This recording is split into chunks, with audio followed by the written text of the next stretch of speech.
Hello, everyone, and happy Sabbath. Today, we'll be taking a look into a topic that definitely is important for today.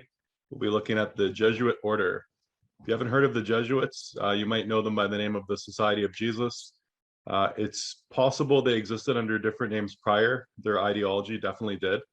At this point in history, we'll take a look at everything from their education system, like their schools and colleges and universities. We'll look at the history of how the Jesuit order came to fruition. We'll take a look at something called the Counter-Reformation and, of course, the Reformation, because these are all big details that led through the history of the Jesuit order and the Pope. We'll also take a look at their spiritual practices. They identify as Christians, but their spiritual practices are very different, and we'll take a look at those as well. And we'll also take a look at some historical quotes of different people who had spoken about the Jesuits throughout history. Ezekiel 33:3. Order, also known as the Society of Jesus. You'll see their symbol is a sun. Typically, it's a black sun. And in the middle of the sun, you'll see the letters IHS. IHS stands for In Hoc Signa. In Hoc Signa means in this sign we conquer. So it looks like the symbol of the sun. In this sign we conquer. One thing I'll point out from my study of the ancient world, when you see a symbol that has wavy lines and straight lines like the rays of the sun, it's typically pointing out the idea of androgyny, so male and female. The male lines the straight lines would represent typically the male, and the curvy lines the female.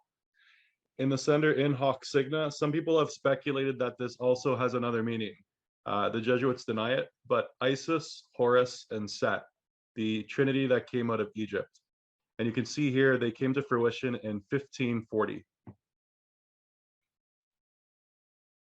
So who are the Jesuits? Here in the background, we can see a bunch of Jesuit priests. You can almost look at them as a type of a monk. Actually, I think a monk would be a pretty good description, maybe like a hardcore kind of a monk, and you'll see why. The Society of Jesus is a religious order of the Catholic Church headquartered in Rome.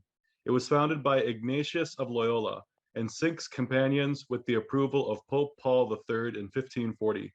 Its members are called Jesuits and use after their personal names the nominal letters SJ, so Society of Jesus, which is the acronym of their congregation's name. The society is engaged in evangelization and apostolic ministry in 112 nations. So when we talk about apostles, right? An apostle is someone that forms churches. So that's why we see here in apostolic ministry, they're forming churches across the world. Jesuits work in education, research, and cultural pursuits. Research is a big one. They're very big into astronomy. Some of the best, or if not the best astronomers in the world, they're all Jesuits. You'll find, especially in the NASA space program, there will be a lot of overlap with the Jesuits. And work in education, they were known for their colleges. They have very good schools. As a matter of fact, in Canada, the Prime Minister of Canada in the 1970s, Pierre Trudeau, he went to a Jesuit school in Montreal called Jean Brebeuf, and then his son, Justin Trudeau, also went to the same university. So this is a Jesuit school. Jesuits also give retreats, minister in hospitals and parishes, sponsor direct social ministries, and promote ecumenical dialogue. So ecumenical means representing a number of different Christian churches. So when we talk about things like the ecumenical movement, that's the idea of bringing all the churches together, like a universal church. And that's really interesting because, of course, since they've allied themselves with the Catholics since pretty much their fruition, Catholic actually means universal. So it's like they're trying to bring all these denominations together under one house, one roof. And if we take a look at the word Catholic, it means including a variety of things, all embracing. So before the Catholic Church, right, it was just called the church, but Catholic means all embracing, or universal is another word that I heard. What's interesting though is when I look at the synonyms that Google offers, it says wide and broad. And you will find that there are some practices within the Catholic Church that are located nowhere in the Bible. I like the synonyms wide and broad because that brings me directly to Matthew 7:13. Enter through the narrow gate, for wide is the gate and broad is the way that leads to destruction, and many will enter through it. We're going to take a look at Jesuit schools. So actually in the background there, this image, this is of Georgetown University. Actually, I believe it is. It's either Georgetown or Fordham. I have to double check my image. But there's the two main Jesuit schools I find in the United States would be Fordham and Georgetown. Georgetown's located right in Washington, D.C. And you'll find lots of different U.S. politicians have went to Georgetown University. An example of a Georgetown alumni would be Anthony Fauci. He would be a Jesuit as well. Donald Trump, he went to Fordham University, that's located in New York. And there are several other leaders that have had overlaps with Jesuit education, such as Justin Trudeau and Pierre Trudeau. Here's a quote from Pierre Trudeau. "The Jesuits were good educators, exceptional teachers.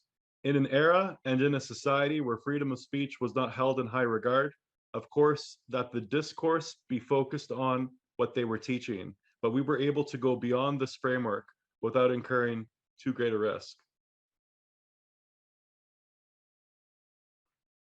This is Hu Shi. He says, "After learning the language and culture of the Chinese people, the Jesuits began to establish contacts with the young intellectuals of the country." So they were very interested in smart young people. And so within their schools, they would obviously grab smart young people and bring them within their ranks. So they would start off at the colleges, and then sometimes they would continue on in their life with connections to the order. You would see them across the world. And the reason why is because they have schools all across the world. Here's a map. It says Jesuit World of Universities and Schools. And this is a quote from the 1500s. It says, "The world is our home." And you can totally see that. From east to west, you will find Jesuit colleges and universities everywhere, and they are very good educational institutes. Some of the most powerful people in the world have graduated from these schools. I would consider these Ivy League schools. Altogether, therefore, the Jesuit Global Network of Schools represents just over 2,500 educational projects worldwide, and it is of the largest education networks globally.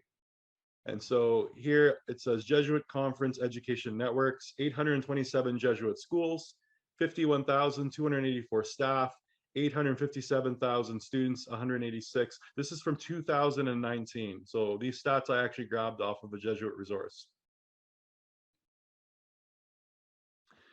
Some examples in North America: St. Paul's College, University of Manitoba; St. Mary's University, Halifax; Regis College, Theological Faculty, University of Toronto; Loyola College, now a campus of Concordia University, Montreal; Campion College, Regina, University of Regina. And you can see here that Jean Brebeuf, the School of Montreal, no longer shows up. It is no longer a Jesuit school. It still operates as a school, but it doesn't call itself a Jesuit school anymore. I'm not sure what changed. United States, 29 schools. Fordham University, that's New York City. Georgetown University, this is for all your politicians. A lot of politicians have come out of this university. Washington, D.C. Boston College, Chestnut Hill, Massachusetts. Boston College School of Theology and Ministry, Brighton, Massachusetts, and many, many more. There's 29 as of 2019 in the United States. Here's the full list of the 29, I believe. I got this again. This is from the Association of Jesuit Colleges and Universities website. And so here you can see the big list of at least what's in the United States.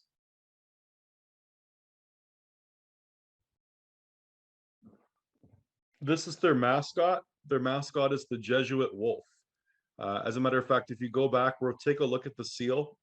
They had a coat of arms, or a seal, I guess, a shield, for Ignatius Loyola, who was the founder. We'll take a look at him in a second, but we're going to take a look at the symbol of the wolf. So Loyola University, excuse my typo, Chicago.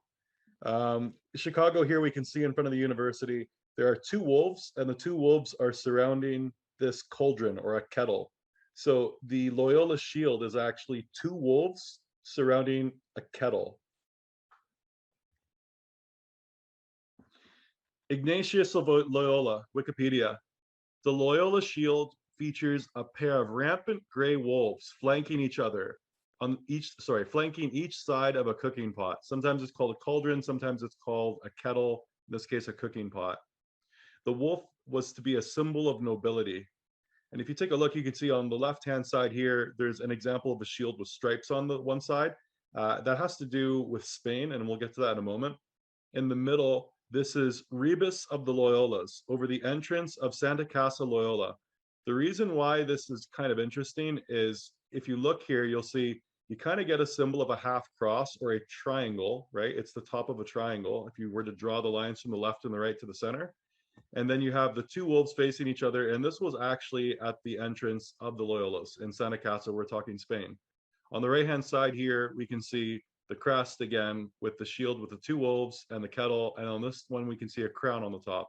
The crown I find kind of interesting because it kind of denotes like there's a connection to royalty. Onaz Loyola shield. The shield of Onaz Loyola is a symbol of the Ignatius family Onaz lineage and is used by many Jesuit institutions around the world, as the official colors of the Loyola family are maroon and gold.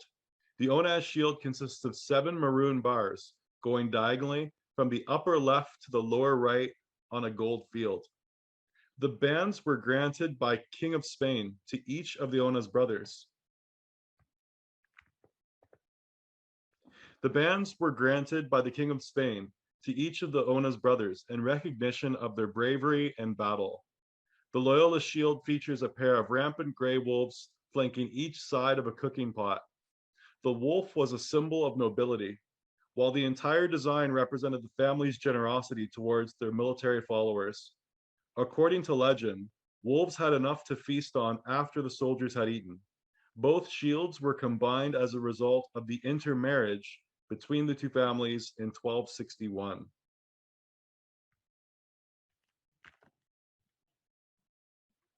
We're going to take a look at the origins of the Jesuit order. How did it all start? Because obviously this coat of arms is older than the Jesuits themselves. So this is history.com. Jesuit order established September 27th, 1540, this day in history. The article reads, in Rome, the Society of Jesus, a Roman Catholic missionary organization, receives its charter from Pope Paul III. The Jesuit order played an important role in the Counter-Reformation and eventually succeeded in converting millions around the world to Catholicism. So we're going to talk about the Counter-Reformation shortly. The Jesuit movement was founded by Ignatius Loyola, a Spanish soldier turned priest in August 1534. The first Jesuits, Ignatius, and 6 of his students took vows of poverty and chastity and made plans to work for the conversion of Muslims. If travel to the Holy Land was not possible, they vowed to offer themselves to the Pope for apostolic work. Unable to travel to Jerusalem because of the Turkish wars, they went to Rome instead to meet with the Pope and request permission to form a new religious order.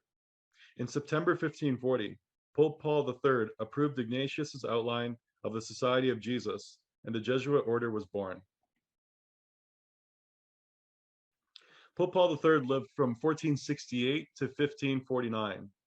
He came to the papal throne in an era following the sack of Rome in 1527 and rife with uncertainties in the Catholic Church following the Protestant Reformation. His pontificate initiated the Counter-Reformation with the Council of Trent in 1545, as well as the Wars of Religion with Emperor Charles V's military campaigns against the Protestants in Germany. He recognized new Catholic religious orders and societies such as the Jesuits, the Barnabites, and the Congregation of the Oratory. So it was more than just the Jesuits that were brought to power during the Counter-Reformation. Basically, what was happening was Rome was losing a lot of power. They were starting to fall apart. And so the reformers, they were people such as Martin Luther, Calvin, the Calvinists. They were basically revolting against the Catholic Church for a variety of reasons. Some of those reasons had to do with things like corruption, disagreements they had with the Bible. Indulgences was a big issue. Indulgences were basically ways that the church was able to make money. They would go around and provide people with a certificate or a piece of paper, basically saying that they could pay for their sins. So the church was receiving money for people in exchange for them to write away their sins. And this is what caused a lot of controversy, especially with Martin Luther. Martin Luther, 1483 to 1546. Prior to Martin Luther, there were many early reform movements. So he kind of was the straw that broke the camel's back in regards to starting the Protestant Reformation, but there was quite a bit of reform going on before Martin Luther. Although the Reformation is usually considered to have started with the publication of the 95 Theses by Martin Luther in 1517, he was not excommunicated until January 1521 by Pope Leo X. The Edict of Worms was May 1521, condemned Martin Luther and officially banned citizens of the Holy Roman Empire from defending or propagating his ideas. So what Martin Luther did was basically he wrote this thesis in 1517, nailed it to a bunch of churches, and this is what really started and ignited the Protestant Reformation. The Reformation had been going on for, nearly 100 years, or at least starting around the 1500s, sorry. But it got to a climactic point when Martin Luther had placed up his theses. So this is an image or painting, Martin Luther at the Diet of Worms. In June of the previous year, 1520, Pope Leo X issued a papal bull, Exsurgi Domini, Arise, O Lord, outlining 41 purported errors found in Martin Luther's 95 Theses and other writings related to or written by him. Luther was summoned by the emperor. Prince Frederick III, Elector of Saxony, obtained an agreement that if Luther appeared, he would be promised safe passage to and from the meeting. Emperor Charles V commenced the Imperial Diet of Worms on 23rd January 1521. Luther was summoned to renounce or reaffirm his views. So he was promised safe passage so he could go and speak on behalf of what had happened, and he could either renounce what he had said or he reaffirm. On April 18th, Luther, saying that he had prayed for long hours and consulted with friends and mediators, presented himself before the Diet. When the counselor put the same questions to him, Luther first apologized that he lacked the etiquette of the court. Then he answered, "They are all mine. But as for the second question, they are not all of one sort."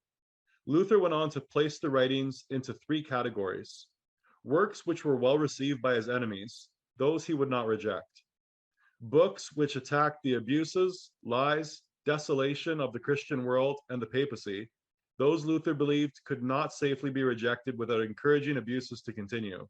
To retract them would be to open the door to further oppression. If I now recant these, then I would be doing nothing but strengthening tyranny. Remember, one of the reasons why there was reform going on during this period of time before Luther was because of corruption within the Catholic Church. Attacks on individuals. He apologized for the harsh tone of these writings, but did not reject the substance of what he taught in them. If he could be shown by the scripture that his writings were in error, Luther continued, he would reject them. So he said, if you can disprove that the things that I said are not biblical, I will retract those statements. This is Luther's famous phrase: "Unless I am convinced by the testimony of the scriptures or by clear reason, for I do not trust either in the Pope or the councils alone, since it is well known that they have often erred and contradicted themselves. I am bound by the scriptures I have quoted, and my conscience is captive to the word of God. I cannot and will not recant anything, since it is neither safe nor right to go against conscience. May God help me. Amen." And this is another phrase that Protestants use quite a bit. Here I stand. I can do no other, before concluding with, God help me. Amen.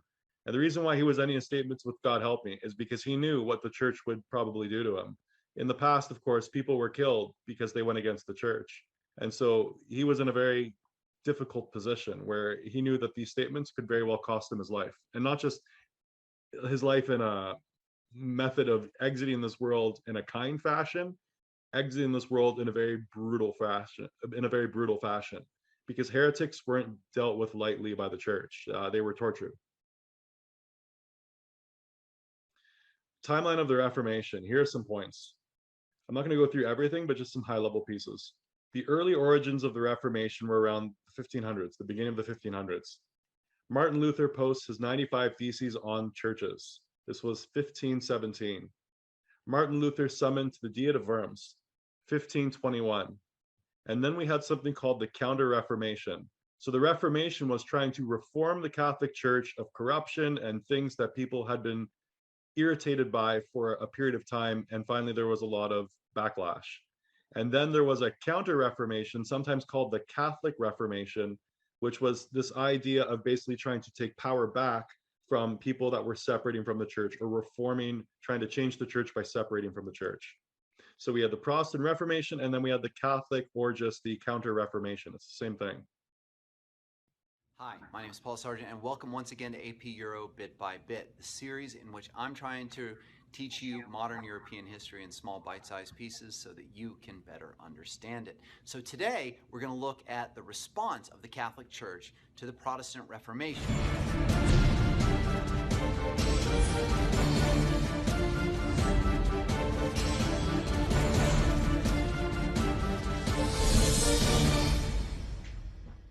Becomes known in history as the Catholic or the Counter-Reformation. So let's get into it.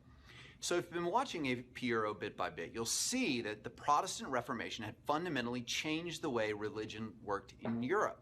Protestant groups started by Martin Luther and continued by the second generation of guys like Calvin and Zwingli and others decided to break away from the Catholic Church and to challenge Catholic dogma, Catholic doctrine, the belief that the Catholic Church had about salvation, and the way they were going about doing business.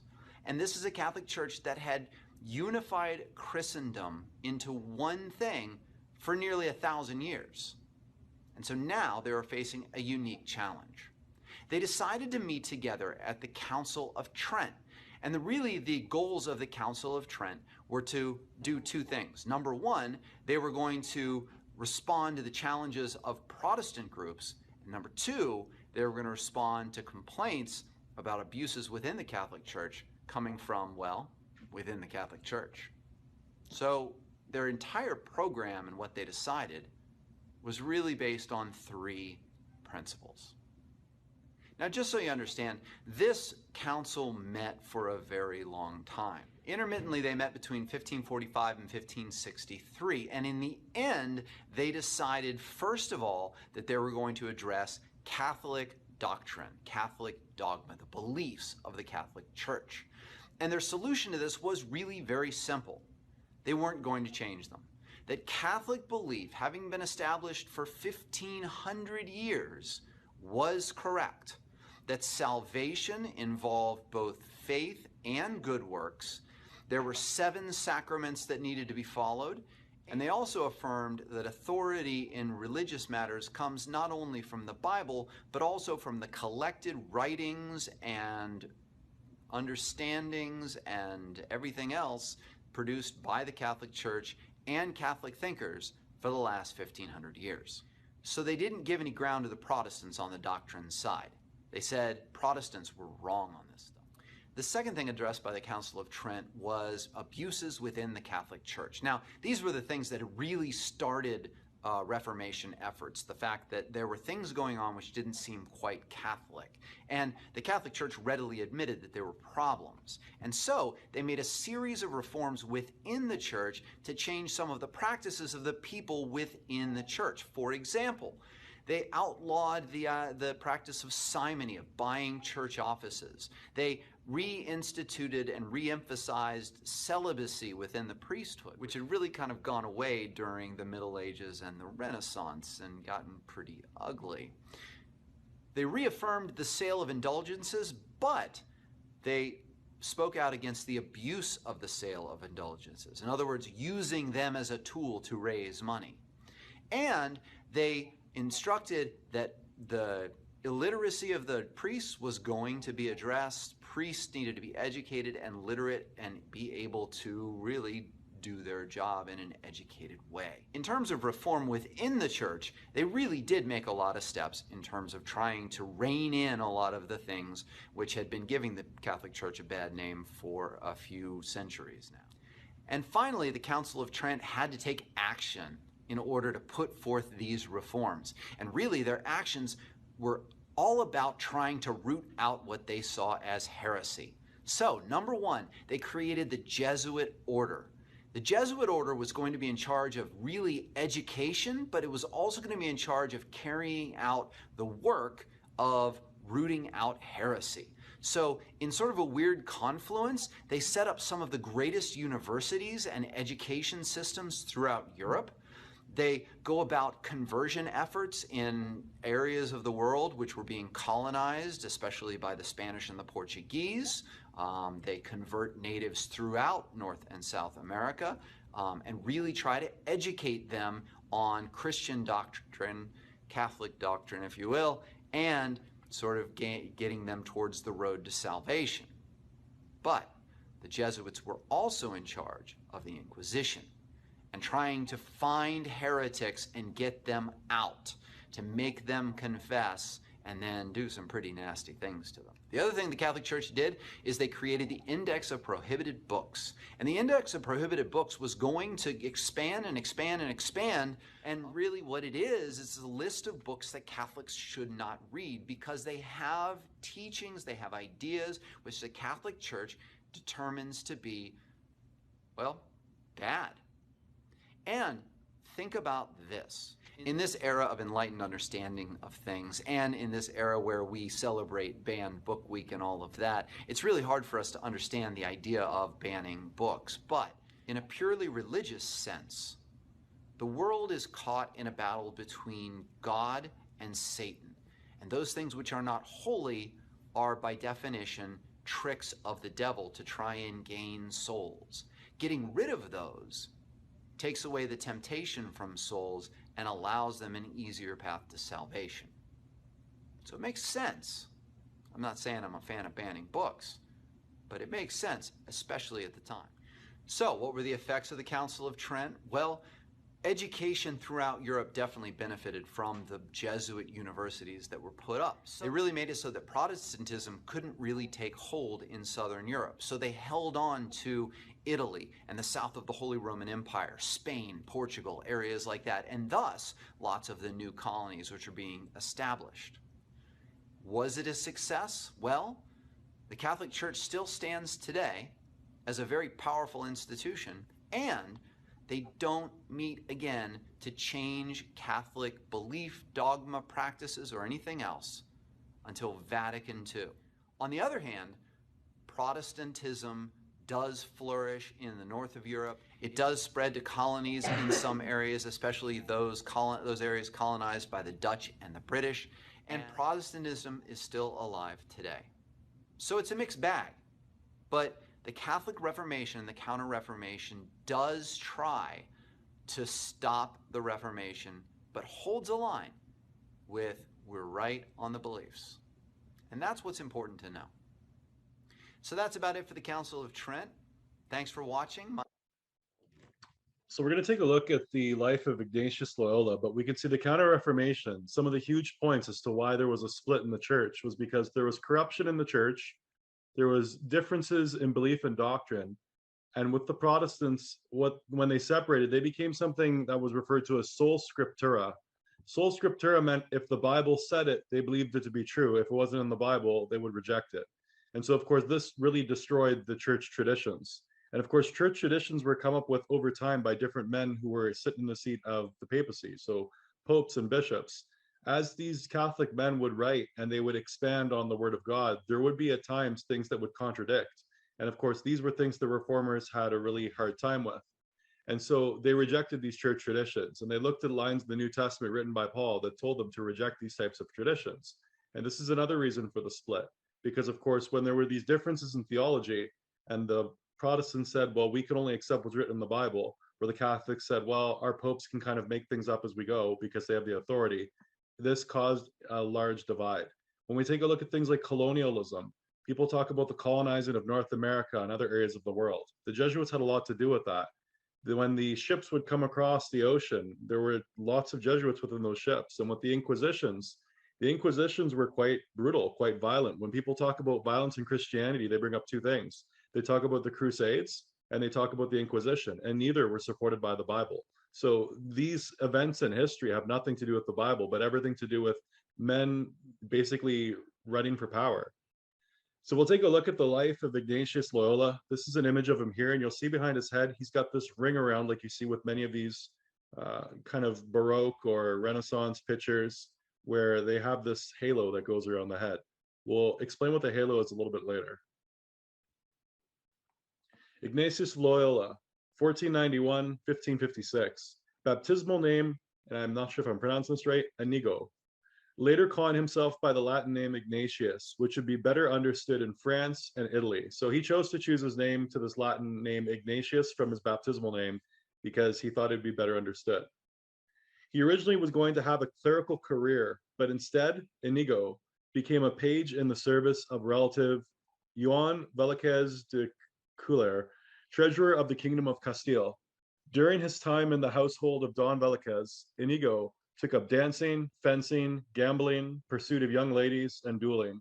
Inigo was keen on military exercises and was driven by a desire for fame. At the Battle of Pamplona on 20th of May, 1521, he was gravely injured when a French Navarrese expedition stormed the fortress of Pamplona, and a cannonball ricocheting off a nearby wall shattered his right leg. Inigo was returned to his father's castle in Loyola, where in an era before anesthetics, he underwent several surgical operations to repair his leg, with the bones set and rebroken. In the end, the operations left his right leg shorter than the other. He would limp for the rest of his life, and his military career was over. While recovering from surgery, Inigo underwent a spiritual conversion and discerned a call to religious life. His beloved sister-in-law, Magdalena de Eros, chose to bring him texts to read when she knew it would help him encounter living with the living God while he was recuperating. Since the chivalric romances he enjoyed to read were not available to him in the castle, he came to read the religious texts on the life of Jesus and the lives of the saints. This is the Black Madonna at Montserrat. This is something that Ignatius Loyola had encountered, and it was a pretty pivotal point of his life. So this Black Madonna was actually taken from another part of the world. We've studied the Madonna before, and we've noticed that this Madonna with child can be actually equated with Isis and Horus from Egypt. It's quite likely all these statues that you see throughout Europe and the East of this woman holding a child, they're all relating to the same thing. On this website, University of Dayton, it says all about Mary. It's talking about the Black Madonna. The statue has always been considered one of the most celebrated images in Spain. However, like Our Lady of Einsiedeln in Switzerland, its popularity is limited to a regional rather than universal scope. Also, the shrine received innumerable pilgrims over the years, currently at the rate of at least 1 per million. This multitude includes secular and ecclesial rulers, as well as a number of canonized saints. The most notable of these was Saint Ignatius of Loyola, who laid down his sword and embarked on his religious mission after spending a night praying before the image, a miracle in the order of grace. This was a pivotal moment. I've studied a lot of books that talked about Ignatius Loyola, and I found that he went into this kind of a religious search where after he prayed in front of the statue, I believe it was 8 years later, he founded the Jesuit Order. And he came up with something called the Spiritual Exercises of Ignatius Loyola. So this situation here at this monastery really impacted him. On this website, jesuitresource.org, it speaks more about Ignatius Loyola as well as the statue. First, we share with you our surprise and delight at discovering how significant the influence of Mary, the mother of Jesus, was in the transformation of Ignatius of Loyola from a Spanish soldier of nobility to the spiritual founder of the Jesuits. Dr. Heat was able to obtain photographic slides of the diorama and a copy of the accompanying text in French, which Dr. Melcher laboriously translated. The vignettes demonstrated the narrative described how images of the Madonna inspired Ignatius' initial conversion experience. The continued appearance of such images was instrumental in confirming Ignatius's decisions along with his lengthy spiritual path. So basically, he was having visions and encountering these statues of Mary or visions of Mary, and he was using this as a method to confirm his spiritual path was the right direction. The diorama clearly depicted that Ignatius became devoted to Mary, employing her throughout his lifetime to help him to be more like her son Jesus.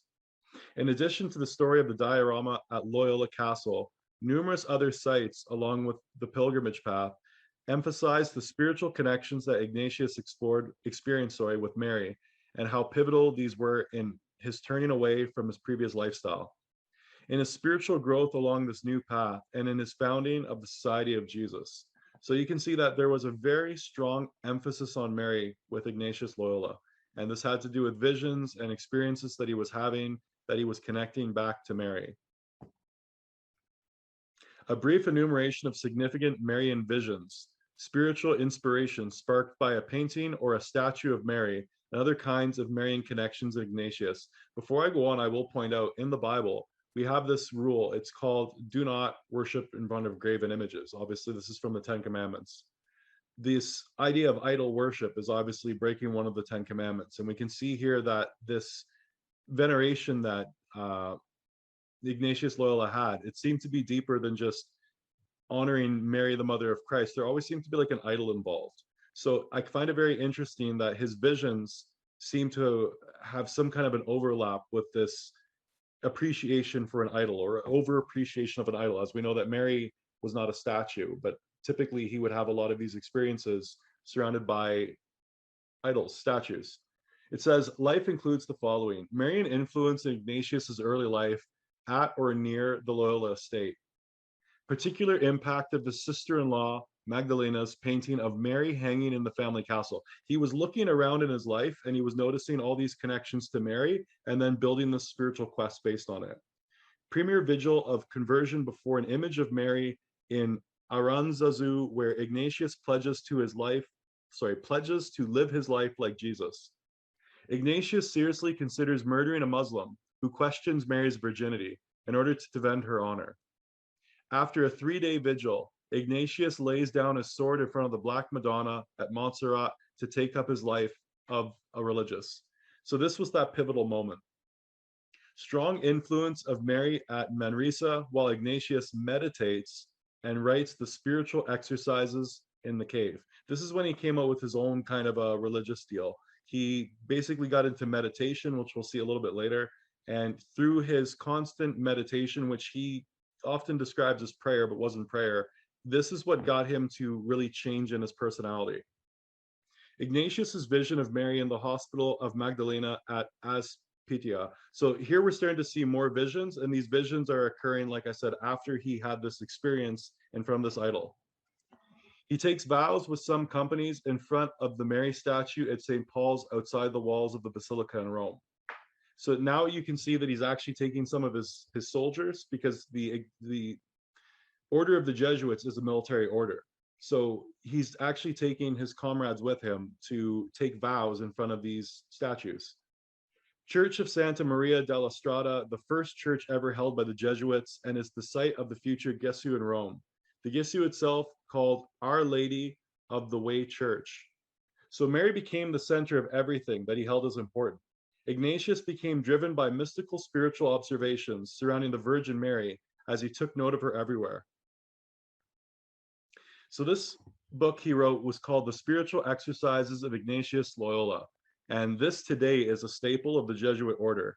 As a matter of fact, the Jesuits teach that if you want to actually know the will of God, you have to do these exercises. So they teach a very specific method of meditation and focus for individuals to know God's will. As the name suggests, and in fact Ignatius thought of it that way, that just as you have exercises for the body to strengthen the body, and let's say mental exercises like puzzles or Sudoku to strengthen the mind, that there are spiritual exercises to help you grow spiritually. A small little book, you could read it in 2 hours. It's like you could read the rules of the road in 2 hours, I suppose, but to pass your driving license, you've got to learn how to drive. I would characterize the spiritual exercises as a prayer that gives one the sensitivity to recognize what God's will is, and then helps one find the internal freedom to be able to respond to whatever that will is. It took Ignatius many, many years to put together his own experiences in a systematic way from A to Z, if you like. So it's 30 days of quite intensive prayer, reflection, nearly entirely in silence. No radio, no TV, no social media. Silence itself, allows you to be attentive, to listen to what's going on within yourself. You would generally only speak to one person, and that's your retreat director, to tell him about the experiences that you're having. And it is quite a structured process of prayer, primarily based around the life of Jesus.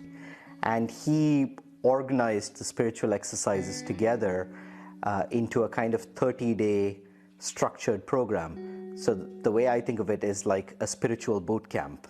They're divided into what he calls weeks. They're not 7-day weeks. He uses the word week as a measurement of time. So we have 4 weeks.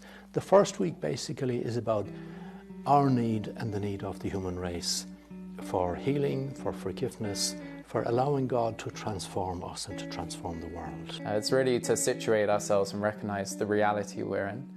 And that also involves recognizing our limitations and our sinfulness. In the second week, there's a really hopeful turn in the exercises where we look at who Christ was, how Jesus acted in the Gospels, and really get to know him as a friend. So we spend, again, 5 hours each day, well spaced out, meditating and praying on various passages of Scripture to know who Jesus is, what he's on about, how he attracts us, how he challenges us. And just bit by bit, the grace we're looking for is to know and love and serve him in all things. And then we decide, yes, I want to follow him. I want to commit myself to him. Okay, if you do, then the third week will challenge you. Are you ready to go to the cross with him? Are you ready to suffer indignities, humiliations, all of this? So we spend some days meditating and praying and feeling what's going on here when he's being arrested, when he's being insulted, when he's being crucified, all of that. Am I ready to follow him with all the challenges and the pain and all of that demands? But that eventually, as we all know in the Christian story, leads to the fourth week and the resurrection. And this is a moment in which we try and really recognize God's action, God's presence, and God's love for the world. And I think by the end of that sort of long period of prayer, one really finds an intimacy in relationship with God. Coming out of the exercises, the hope is that, and for most people it does happen, that we are transformed in our relationship to God, to other people, and to the world itself.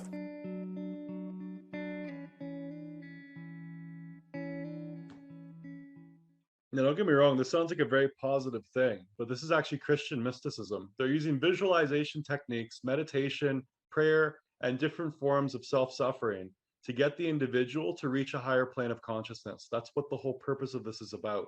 That's why in 30 days, you can have an experience with God, but it's not God of the Bible you have an experience with. The spiritual exercises of Ignatius Loyola. Ignatian spirituality, known as Jesuit spirituality, is a Catholic spirituality founded on the experiences of 16th century Saint Ignatius of Loyola, founder of the Jesuit Order. The main idea of this form of spirituality comes from Ignatius's spiritual exercises, the aim of which is to help one conquer oneself and to regulate one's life in such a way that no decision is made under influence of any inordinate attachment. The exercises are intended to give the person undertaking them a greater degree of freedom from his or her own likes and dislikes, so that their choices are based solely on what they discern God's will is for them. So through these spiritual practices, Ignatius would take his followers and then be able to have them have an experience with God. And this would let them know what the will of God is. So this is actually Gnosis. If you study Gnosis or the Gnostics, the Gnostic heresy was going on around the 3rd century, so 400 AD. And then it kind of disappeared, but not completely. There's controversy saying that Masons are actually Gnostics, and Rosicrucians and Jesuits are the continuation of the Gnostic orders. But we'll take a look more as we start to see what exactly is happening on the inside to some of these individuals.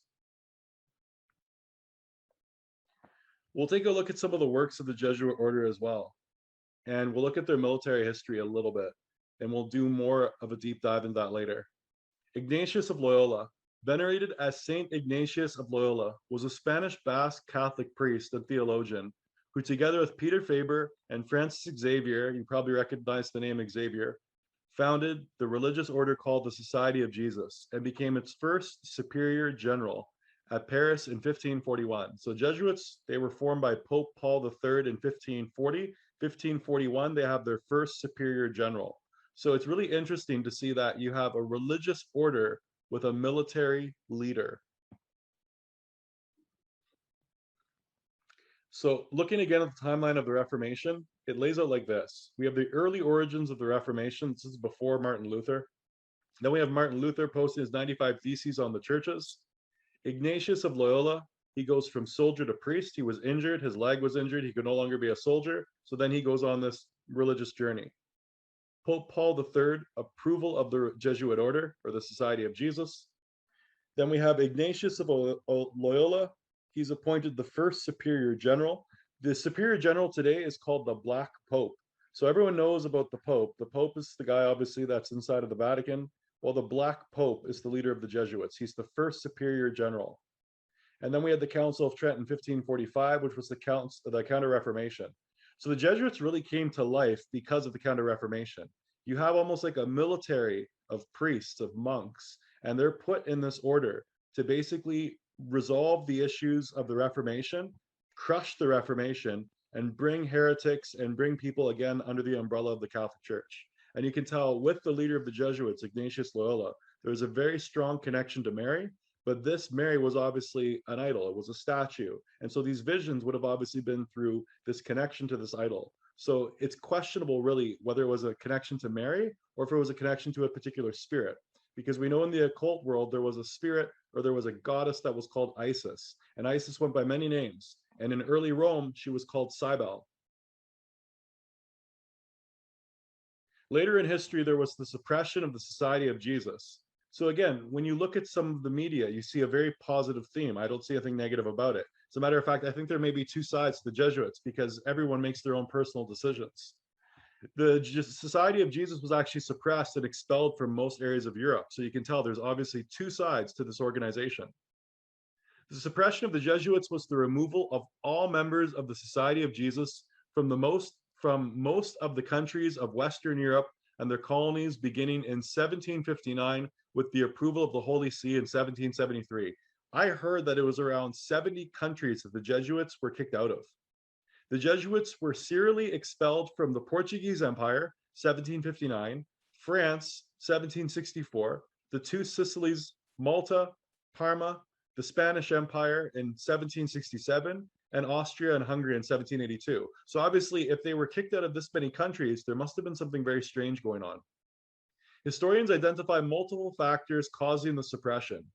The Jesuits who were not above getting involved in politics. Okay, so we can see now, you're in different countries, but you operate as priests, but also in politics. That's very interesting because we thought the church and state were separate. They were distrusted for their closeness to the Pope and his power in the religious and political affairs of independent nations. So then they were meddling with politics. I guess that would explain why you see a lot of Jesuits being removed from different countries, because if countries' leaders started to notice that there were priests operating in secret in their countries, meddling with political affairs, that would probably be a good reason to shut them down. With his papal brief, Dominus Ac Redemptor, 21 July 1773, Pope Clement the 14th suppressed the society as fait accompli. However, the order did not disappear. It continued operations in China, Russia, Prussia, and the United States. In Russia, Catherine the Great allowed the founding of a new novitiate. So here we can see that it wasn't that they were just removed from European countries. The Pope shut them down. And remember that they were originally formed by Pope Paul III. So clearly there was some wrestling going on between the Catholic Church and the Jesuits, even though they had started off as something that was put into place to help the Catholic Church deal with the Reformation. So basically bringing the Protestants back under the Catholics. In 1814, Pope Pui VII restored the society to its previous provinces, and Jesuits began resuming their work in those countries. As a matter of fact, when the Jesuits were shut down, what they did was they shut down their colleges and universities because they realized that the Jesuits were operating in secret through the colleges and universities and usurping different political affairs. Simultaneously with the calling of the Congress of Vienna in 1814, Pope Pio VII restored the Society of Jesus, the Jesuit Order, which had been abolished by Pope Clement the 14th, July 21st, 1773, on the grounds that it was immoral, dangerous, and was a menace to the life of the papacy. That's really interesting because, of course, when we see these things about the meditation and trying to get closer to Jesus, you wouldn't associate that with immoral. So there must be a two-sidedness within the organization. You can't look at every individual the same. You can't just stigmatize an entire organization because of the works of a few. It looks like though there were enough people working within the order though that they were eventually stigmatized and kicked out of many, many places in Europe. With the restoration of this order, the execution of the secret treaty of Verona was placed in their keeping. Page 11, The Suppressed Truth About the Assassination of Abraham Lincoln. That's the book this was taken from. After Pope Pio VII was released from Napoleon's prison in 1814, he restored the Society of Jesus with a papal bull. I'm not going to try to pronounce the Latin. Promulgated on August 7th of that very year. A bull is the strongest legal document a pope can issue. In that bull of restoration, the Pope added, if any should attempt to abolish the Society of Jesus, he would incur the indignation of the Almighty God and the holy apostles, Peter and Paul. It's a pretty strong papal bull and a pretty strong worded message here. So at this point, you can see the Jesuits who were kicked out of all these areas of Europe were restored back into power by this Pope. So first they were a threat to the church, and now the Pope is aligned with them. So again, when we look at the spiritual practices of Ignatius Loyola, he came up with his own type of spirituality. And again, it's nowhere recorded in the Bible. When you take a look at it though, at ignatiusspirituality.com, it says, Consciousness Examined by George Aschenbrenner. If we allow God gradually to transform our mind and heart into that of Jesus, to become truly Christian through our living experience in this world. See, it sounds like it's trying to change your character into Christ if you're reading it from a Christian point of view, but if you're reading it from a mystic point of view, you might actually read it as trying to change the individual into Christ themselves. And the reason why I bring this up is because in the Bible, Christ told us there would be false Christs. If we take a look at Ignatian spirituality in the Wikipedia, I've noticed this interesting choice of words. Union with Jesus. Now, I know that it talks about in the Bible of being in the fold with Christ, but union with Jesus sounds a lot more different. Let's take a look at some more Jesuit publications or writings and just see if we can find if there's a connection with this terminology of the false Christ in the Bible. First, we're going to take a look at Teilhard de Chardin, 1881-1965. Teilhard de Chardin was a paleontologist and Roman Catholic priest in the Jesuit orders. Okay, so we're dealing with another Jesuit. In France, in the 1920s, he began incorporating his theories of the universe. Just a moment. In France, the 1920s, he began incorporating his theories of the universe into lectures that placed Catholicism and evolution in the same conversation. That's really interesting because, of course, evolution, that's something that came up, that was an idea of Charles Darwin. But if you look at the period of time which he was born, this is when this theory of evolution was starting to kick off. Because of these lectures, he was suspected by the Holy Office of denying the doctrine of original sin. So Adam and Eve. This caused Teilhard to be exiled to China and banned from publication by church authorities. Really interesting here, we're seeing the Jesuits, we knew they had a home base in China, they had bases in Russia, but in the East, what did we see in the Bible? In the East, there were other religions. We had things like the Greek mysteries and the Asian mysteries. So here he's being sent over towards the East, and the ideas that he has are actually ideas that are Eastern philosophies. So he probably had those ideas further fostered when he was going into the East. It was not until 1 year after his death in 1955 that his writings were published for the world to read. His works were also supported by the writings of a group of Catholic thinkers, which include Pope Benedict. So this is the Pope we had before the current Pope we have. So Pope Ratzinger or Pope Benedict, my apologies, Pope Ratzinger is who I was thinking of here. Pope Benedict, our current Pope, it's really interesting to see that our current Pope is supporting his ideas because, of course, keep in mind that he was exiled to China, but our current Pope, he saw his writings and he's supportive of those writings. And I think I made a mistake there with which Pope we're talking about here. But anyways, we have a Pope Benedict. But it's just interesting to see someone get exiled and then return back. And then we have a new Pope that's obviously accepting his writings after his death. And you'll see that these aren't really aligned with anything of Catholicism, but these are definitely aligned with things of Eastern mysticism or mystic Christianity, something that was occurring around the period of the Renaissance and the Baroque period, where people were basically merging together the Bible with things from the East. Teilhard de Chardin was heavily influenced by the work of Charles Darwin. So we could see that. We saw he was mixing together ideas from the Bible with evolution. But evolution actually came from Charles Darwin's grandfather, Aramis Darwin.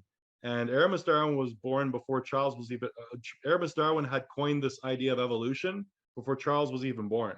So a lot of people are taught in school, Charles Darwin came up with the theory of evolution. No, actually it was Aramis Darwin. And you can actually confirm that on the Masons website. This is the Grand Lodge of Victoria. I think it's the largest lodge in Canada.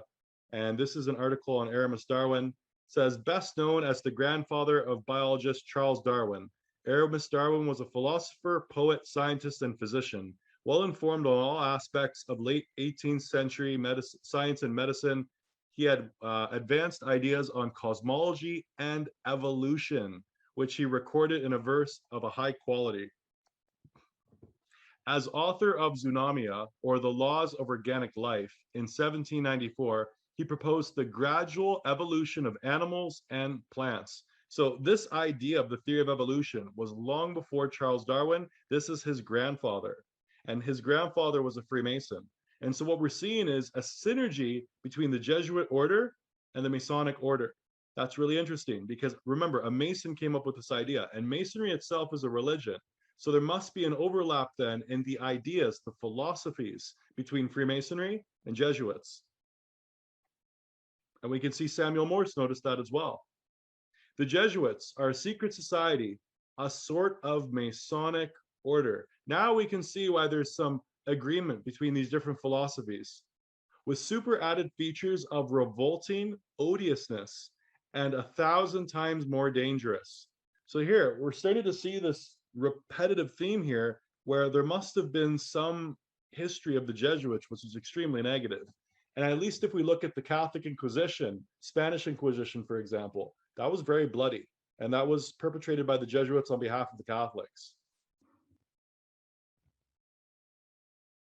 We're going to look at something called the Omega Point Cosmology.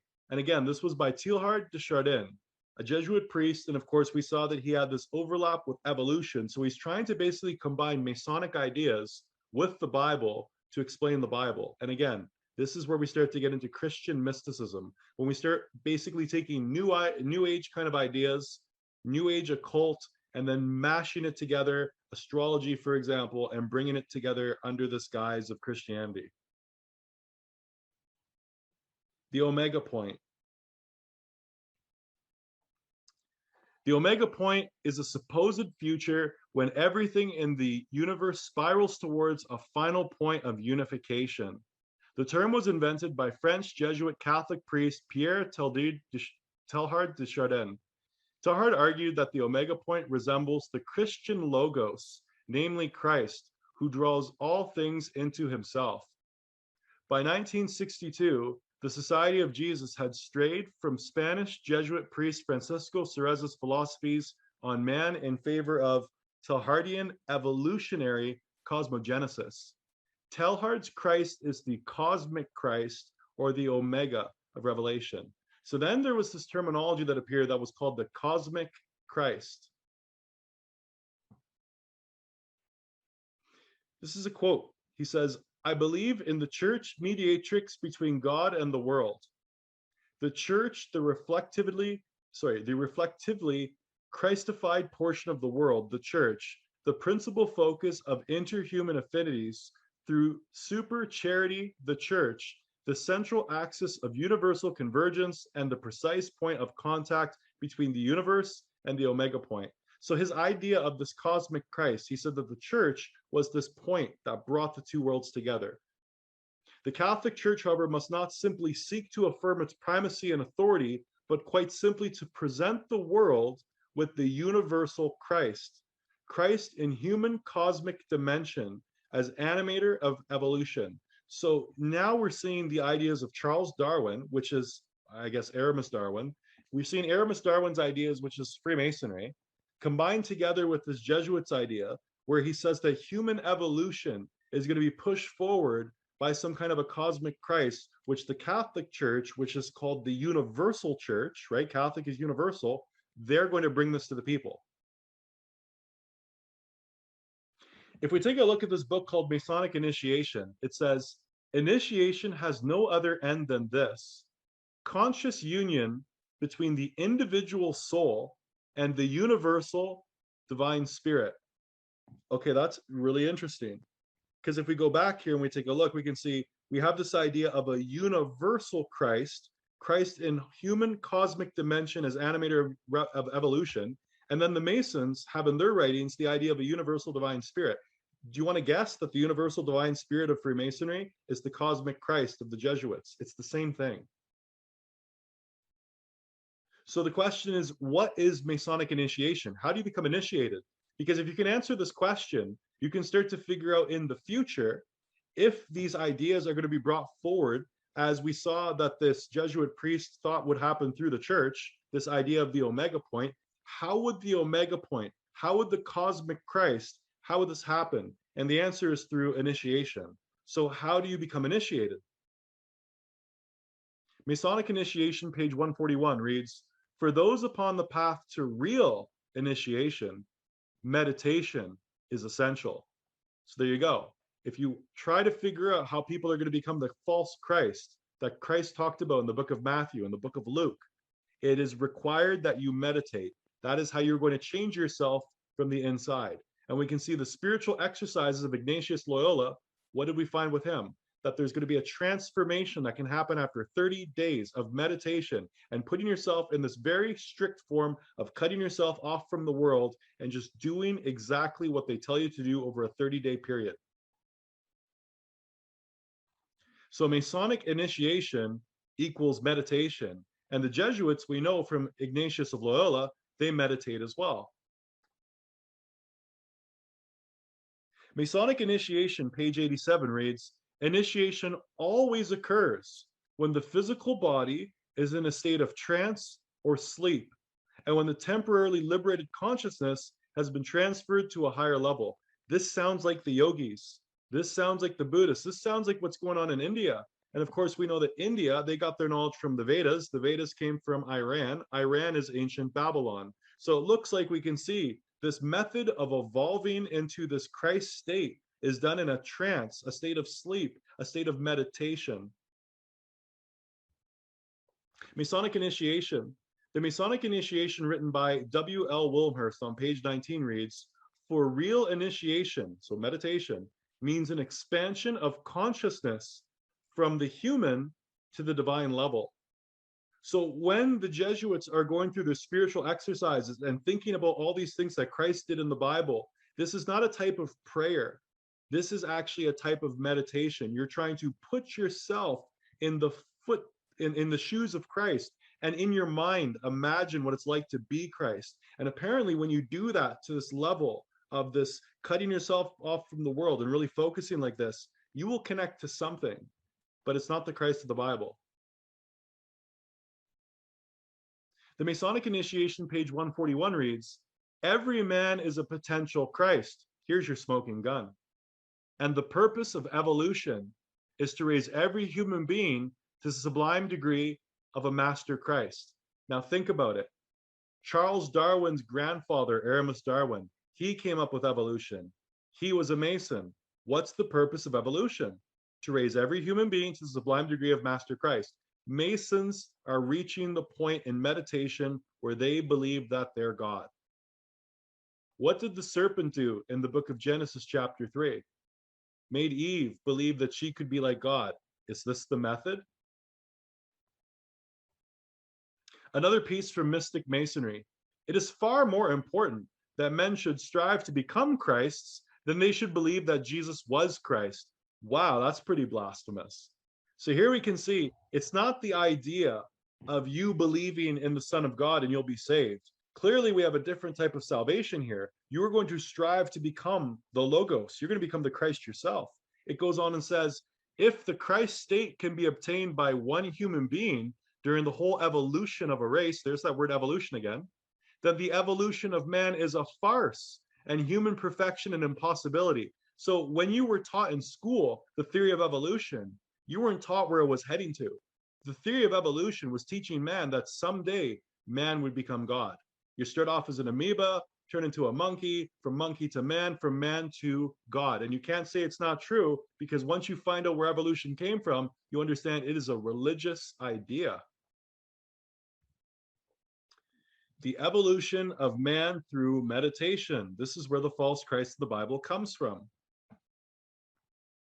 Page 30 reads, the initiate no doubt experienced an elevation of the consciousness, which profoundly affected modes of thought, word, and deed in his life. It was more likely akin to the born-again Christianity, but of a more universal, cosmic nature. That word cosmic shows up with the Jesuits as well. The word cosmic shows up with the Gnostics, and the Gnostics were in the Bible as well, in the Gospel. So here we can see this idea of a born-again Christian. We have a different type of born-again in the Masonic orders. We likely have that same different type of born-again Christian in the Jesuit order. This is an individual that isn't following Christ. This is an individual that believes that they are Christ.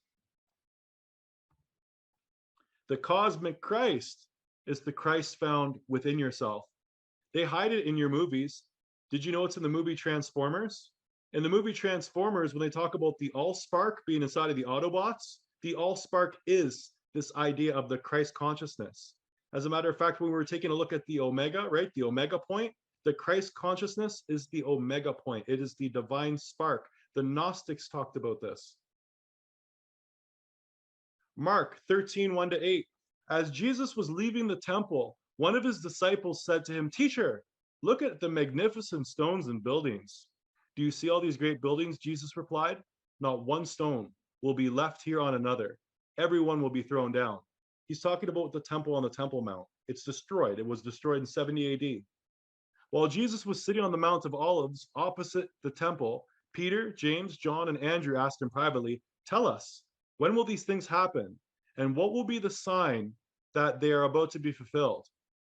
Jesus began by telling them, "See to it that no one deceives you." That's very interesting. Let's stop there for a second.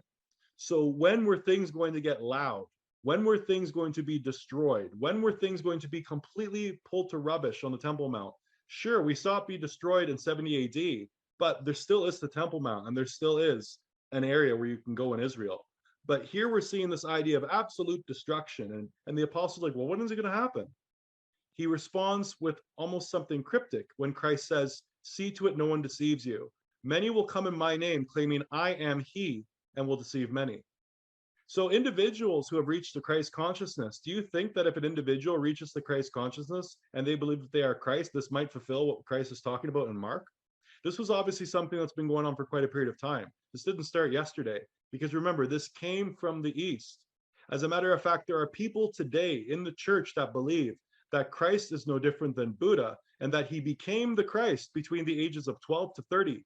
They say, since in the Bible you see Christ at 12 years old, and the next you see his baptism, they say that missing period of 18 years is when Jesus became the Christ. When you hear the wars and rumors of wars, do not be alarmed. These things must happen, but the end is still to come. Nation will rise against nation, kingdom against kingdom. There will be earthquakes in various places, as well as famines. These are the beginning of the birth pains. So now we can see that this area, this period of time that Christ is talking about, it's not just 70 AD, like I mentioned. We're talking about the tribulation. Nation against nation, famines, earthquakes, that's the tribulation. So when is the point in time when you're going to expect to see the tribulation? Christ tells you, make sure that no one deceives you. Many will come in my name. In other words, you can expect to go into this period called the tribulation when you start noticing people call themselves God. Jesuits, for example, Masons, for example, Rosicrucians, for example, when people confuse God with themselves, that's a sign that you're going in towards the tribulation. Jesus warned us that there would be those claiming to be God before the tribulation. Matthew 24:23, at that time, if anyone says to you, look, here is the Christ, or there he is, do not believe it. For false Christs and false prophets will appear to perform great signs and wonders that would deceive even the elect, if it were possible. See, I have told you in advance. So Christ told his apostles, for we would know today that when you start seeing people call themselves God, they start impersonating Christ, or they give you this Hindu version of a Christ, or you don't understand what the Bible said, the Bible is actually saying this. That is when you're going to see this tribulation. If you look on Amazon, here's a book. It's Gnosis of the Cosmic Christ, a Gnostic Christian Kabbalah. So here we can see we took the words Gnosis and Christian and slapped them together. Well, those words don't go together. And we can see the Kabbalah, and the Kabbalah is what? The planets. We saw that the nations of the world worship the planets. Mars, Jupiter, Saturn. I mean, if we take a look in Rome, you can still see their statues today. This is called astrolatry. It's the worship of the sun, the moon, the stars, something forbidden in the book of Deuteronomy twice. And here we can see that this concept of the cosmic Christ has something to do with the worship of the stars. Christian mysticism. The noble idea of the Christian Kabbalah is not so much the worship of Jesus Christ, at least they're obvious about it, but rather a conscious evolution toward a divine or superhumanity. Wow, this sounds like Freemasonry, but this is a book you can buy online, and there's many like it. In this regard, Christian Kabbalah is quite different from its Jewish roots, and Gnostic Christianity is very different from Orthodox Christianity. Both are about, here's the key, experiencing God and evolving toward God rather than just studying theology. Don't read the Bible, you guys. Let's just sit around and meditate, or we'll call it prayer when it's really meditation, and we will connect ourselves to God. So gnosis, the word gnosis means to know, knowing. So gnosis is all about experiencing God. How do the Gnostics experiencing God? They basically shut their mouths. They say nothing, and they sit down and they wait in silence. And that's how they experience God. That's not how God wants you to find him. God wants you to think. He doesn't want you to have a mystical experience. Rosicrucian Fellowship, the cosmic Christ and the Christ within. Rosicrucians, they teach this as well. This idea of the cosmic Christ doesn't just show up with the Jesuits, it shows up with the Rosicrucians. So again, we have this idea of a omega point, a spark, a divine spark within of God. Maharishi would always say that he wanted everyone to be cosmically conscious. Maharishi would always say that he wanted everyone to be cosmically conscious. Cosmically conscious. Cosmically conscious. Maharishi sure sounds like a name from the East. And didn't Christ say that before the tribulation you would see what? People claiming that they were God. Looks like it goes all the way back to the Beatles and before that, but it's picking up. Rosicrucian and Christianity. In the philosophy of Rosicrucianism, the Christ spirit, which entered the body of Jesus when Jesus himself vacated it, is a ray from the cosmic Christ.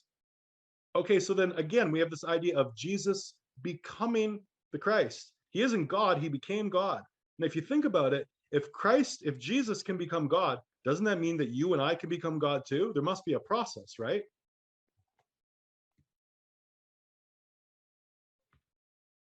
From Jesus to Christ, right here, Rosicrucian Archives, Lecture 1, Jesuit and Rosicrucian training. So you can't sit there and pretend that the spiritual teachings of Ignatius Loyola aren't to make someone into Christ, because it says it right here in the Rosicrucian Archives. Jesuit and Rosicrucian training. You see, when they're doing all those meditations over the span of a month, which they call prayers, they meditate on lines of the scripture, they have a visualization in their head, and eventually they carry their cross and crucify themselves in their own mind. I think Mel Gibson did it too. because Mel Gibson's movie, The Passion, is to get you to visualize for 2 hours the torture of Christ. So it literally gives you nightmares and makes you meditate on the idea of what it would be like to go through what Christ went through. I think it's a type of a trauma. The Rosicrucian Europe in Germany, or sorry, the Rosicrucian furrow in Germany.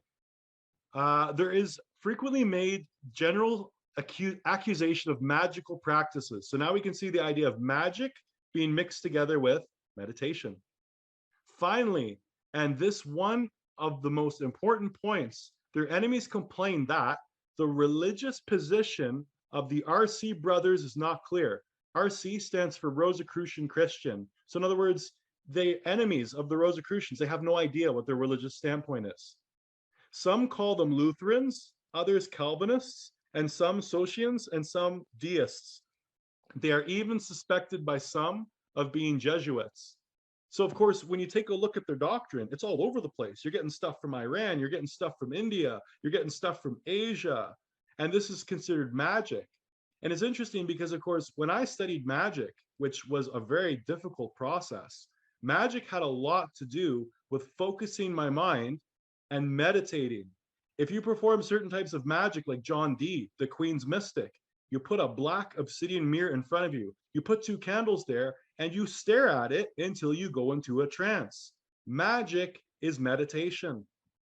So there are overlaps between the Rosicrucians and the Jesuits. You can see them all over the place. And the Jesuits have some form of meditation, and the Rosicrucians obviously have some form of meditation. And this meditation leads you to believe that you are in fact Christ. And we have the Freemasons, the largest secret society in the world. They believe it too. So isn't that interesting? You have educational institutes where there's 2,500 different chapters of Jesuit schools and colleges across the world. And then you have Masons with infinite amount of lodges across the world, and Rosicrucians, and they all believe the same thing. You can meditate and become God. I think what Christ told us in the book of Matthew was true. Secret symbols of the Rosicrucians. If you take a look here, you can see the symbol of the cross, which would make you think they're a Christian group, until you realize they are trying to make you into Christ himself. And you can see in the center of the cross a sun, which is just like the Jesuit Order, and just like the Masons for that matter. And in the center of the sun, what do we see? Jesus, or what looks like Jesus. And he has a halo or a sun around his head. These halos that you see around Ignatius Loyola, these halos that you see in all this religious art, that is not a halo. It's the sun. This is sun worship. Sun worship is meditation. Rosicrucian Order, Amrock, questions and answers. Here you can see the symbol. It says Rosae Crucis. Rosicrucian gets its name from the rose cross. They are the brotherhood of the rose cross. And so if you ever see a cross and it has this rose in the center, that's them. But I'll give you another example that you've seen before. If you ever see the word Pope and the O in the word Pope has a circle and a cross, can you see where it came from? It's the rose cross. It's a symbol for the cosmic consciousness or the Christ consciousness. Rosicrucian fellowship, right? You have Christian fellowship. Why would you have Rosicrucian fellowship? There is a distinction between the Christ who is born within us, our true Savior, and the cosmic Christ, the Christ without. This sounds like Hinduism. Remember when we studied meditation and yoga? The word yoga came from the Katha Upanishad. In the Katha Upanishad, the very first time the word yoga was ever used, it said, you have to find the Atman within. Once you find the Atman within and you realize that the universe is inside of you, there's a universe outside, the Atman, and a universe on the inside, the Atman. Well, here we can see there's a Christ born within us, which is clearly the Hindu Atman. And then we can see there is a Christ without, which is again, the Atman. We are just replacing the word Atman with the word Christ. And we are masquerading mysticism as Christianity. And we're masquerading prayer for meditation. If you take a look here, you can see the compass and square of Freemasonry. So on the top, you can totally see the compass. On the bottom where the ribbon is, that's supposed to be like the builder's square. But if you notice here, we've got the letters I, N, R, I, and then we've got a cross behind this pelican. And the pelican is literally eating itself or pecking at itself to feed its children. So you can see here what they're doing is they're symbolizing the pelican as Jesus Christ. So if you see the symbol of the pelican, like pelican books was something I grew up with as a kid, the pelican was a symbol of the mystics for their God, the God within, the God who sacrifices himself for others. So for example, if you look at the Jesuits, they were talking about their meditations. You put yourself in the shoes of Christ and you meditate for a month and you refrain from all human contact until you know the will of God. And the will becomes what?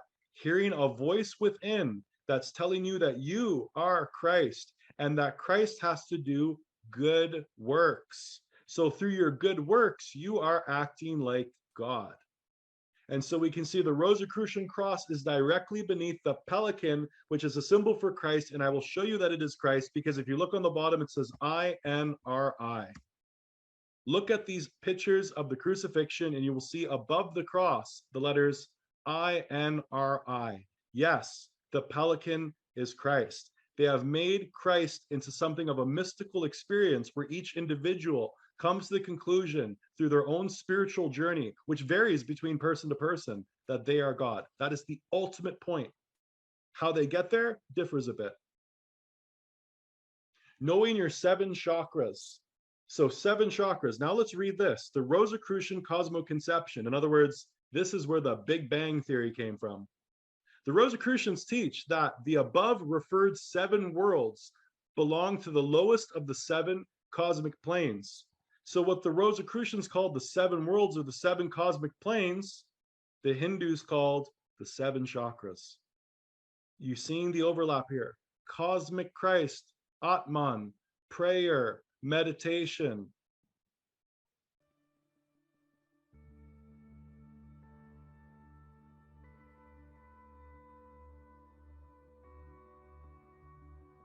The Akashic field is the immeasurable potential of all that was, all that is, all that will be.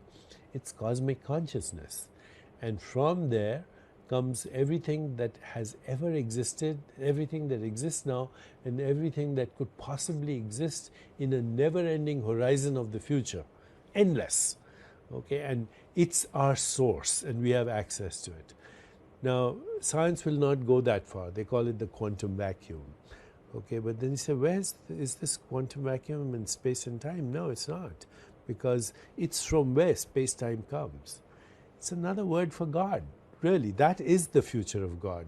And both a model that science can accept and an experience that you can have spiritually. If you can do both, that'll be the future of God. And there are a lot of people, by the way, who have that awakening now. We are collaborating with scientists who are looking at these people, and they have the following things happening to them. First of all, they have very clear perception, very clear. They'll see colors more vivid, sounds are more acute, tastes and smells. Reality has a vibrancy to it.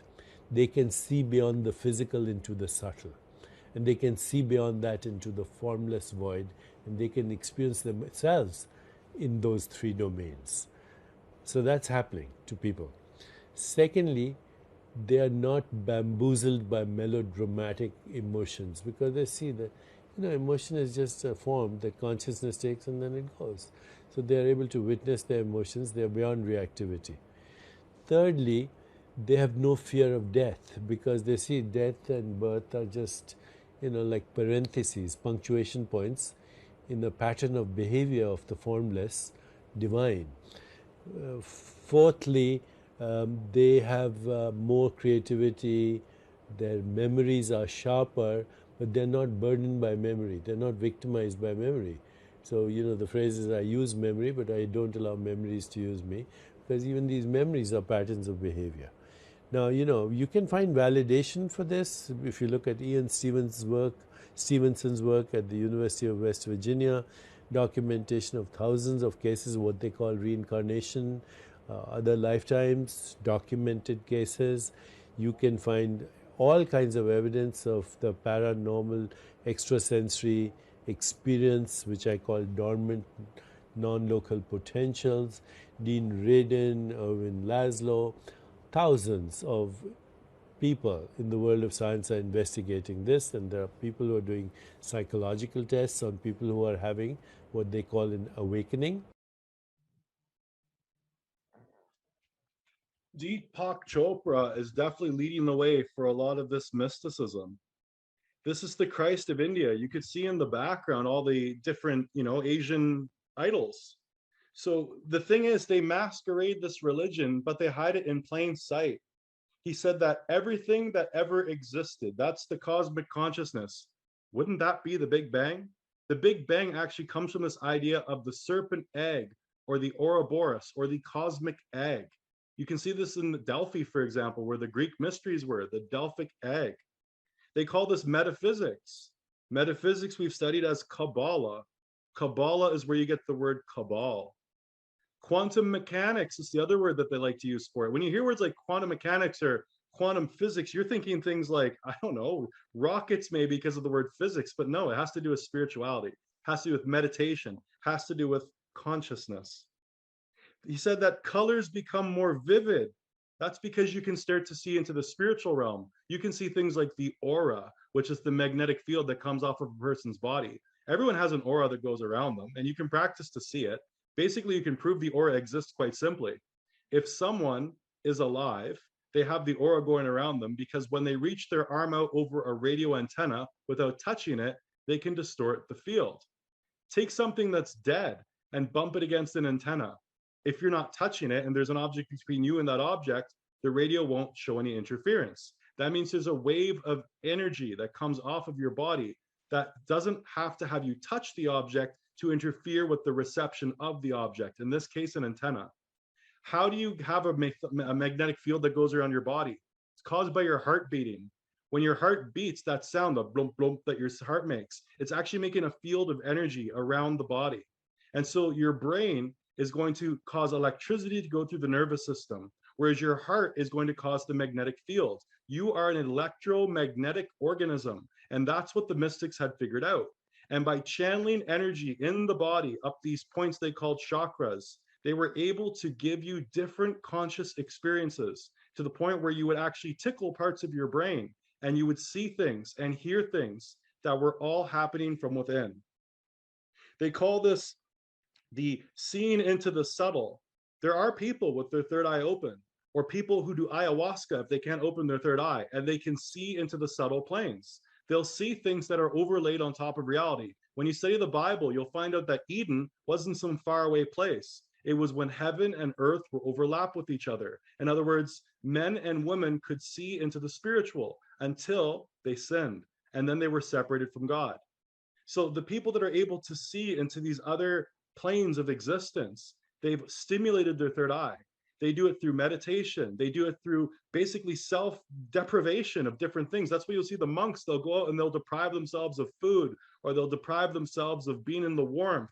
And eventually what happens is when they can start to connect the physical and the spiritual back together again, which is what happened when we were separated, or that's what we used to have in Eden, they start to be able to do these amazing things. You'll see monks, for example, you'll put them in areas where they can't breathe for a long period of time and they can hold their breath for a long duration. Magicians, for example, do that. You'll watch a guy at a magic show, they'll throw him into water. He doesn't breathe for a long period of time. They're able to do things through their conscious focus that normal human beings can't do because they're able to tap into the spirit realm that you do not know.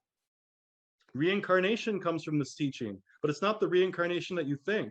It's the reincarnation of a big bang going off inside of your mind and the mysteries of the universe being unlocked to you through your third eye. For an example, if you look at the movie The Matrix, you have Neo, and Neo becomes the one.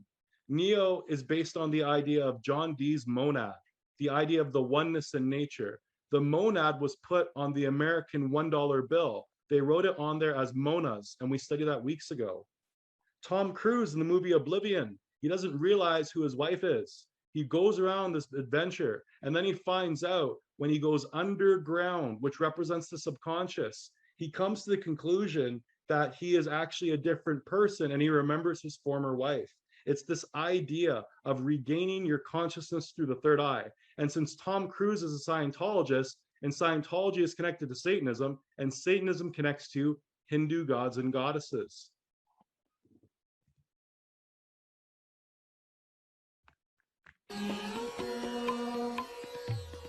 Did Maharishi personally teach you? Yes, so what happened then, we went to Bangor in Wales, and we attended a little seminar there. And as you know, there were always lots of flowers around Maharishi. So it was this feeling of connection with nature that was very grounding.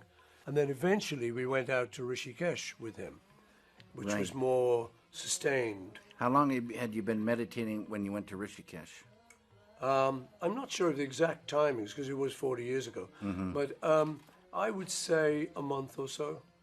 Did you write, how many songs did you write in Rishikesh, do you think? We wrote quite a few between us. Yeah, we had some good inspiration. And you know, in the times when we weren't meditating, we had our guitars with us. Right. So we would do quite a little bit of writing. It was inspirational. It wasn't all about meditation. It was just you felt good. But yeah, there were some very blissful moments. I remember one in particular when I'd been meditating for a little while, and I got to a really good place. It was a great gift that Maharishi gave us. For me, it came at a time when we were looking for something to kind of stabilize us towards the end of the crazy 60s. And it's a lifelong gift. You know, it's something that you can call on at any time. And I think it's a great thing. I think it's a particularly great thing what David and the Foundation is doing, putting it in schools and allowing kids to experience something that I don't think they otherwise would have had the chance to experience. Over 40 years ago, we ended up in Rishikesh, and that's where we met. Well, it wasn't where we met, it's where we hung out with Maharishi. We'd met him a few months before in Wales. And since then, sometimes a lot and sometimes a little, I have meditated. And, it's a gift he gave me, was my mantra, that's something I could use and something no one could take away. So it's one of the few things I was ever given that means that much to me. We like to do a song now which actually I wrote it in Rishikesh when we were at the ashram with Maharishi. And Maharishi would always say that he wanted everyone to be cosmically conscious. Maharishi would always say that he wanted everyone to be cosmically conscious. Cosmically conscious. Cosmically conscious. So this idea of false Christs appearing, it's starting to become a lot more obvious. Matthew 24:23. At that time, if anyone says to you, look, here is the Christ, or there he is, do not believe it. For false Christs and false prophets will appear and perform great signs and wonders that would deceive even the elect, if possible. See, I have told you in advance. This is being fulfilled by people like the Beatles still to this day. I mean, these clips are recent. You can see in the last couple of years here, they're trying to come into the schools and teach children about sitting still and visualizing. Same thing the Jesuits teach. Same thing the Masons teach. Same thing the Rosicrucians teach. Yoga is now like a studio on every block. Satan wants your children, and he wants them to believe that they are gods. If the older generation doesn't want to believe it, too bad. They can do their own thing. But the children, they're coming for the children. The serpent told Eve she was God. Through meditation, they will teach your children they are gods. Pride, it was about pride, right? The serpent, Satan fell because of pride. And pride is killing us.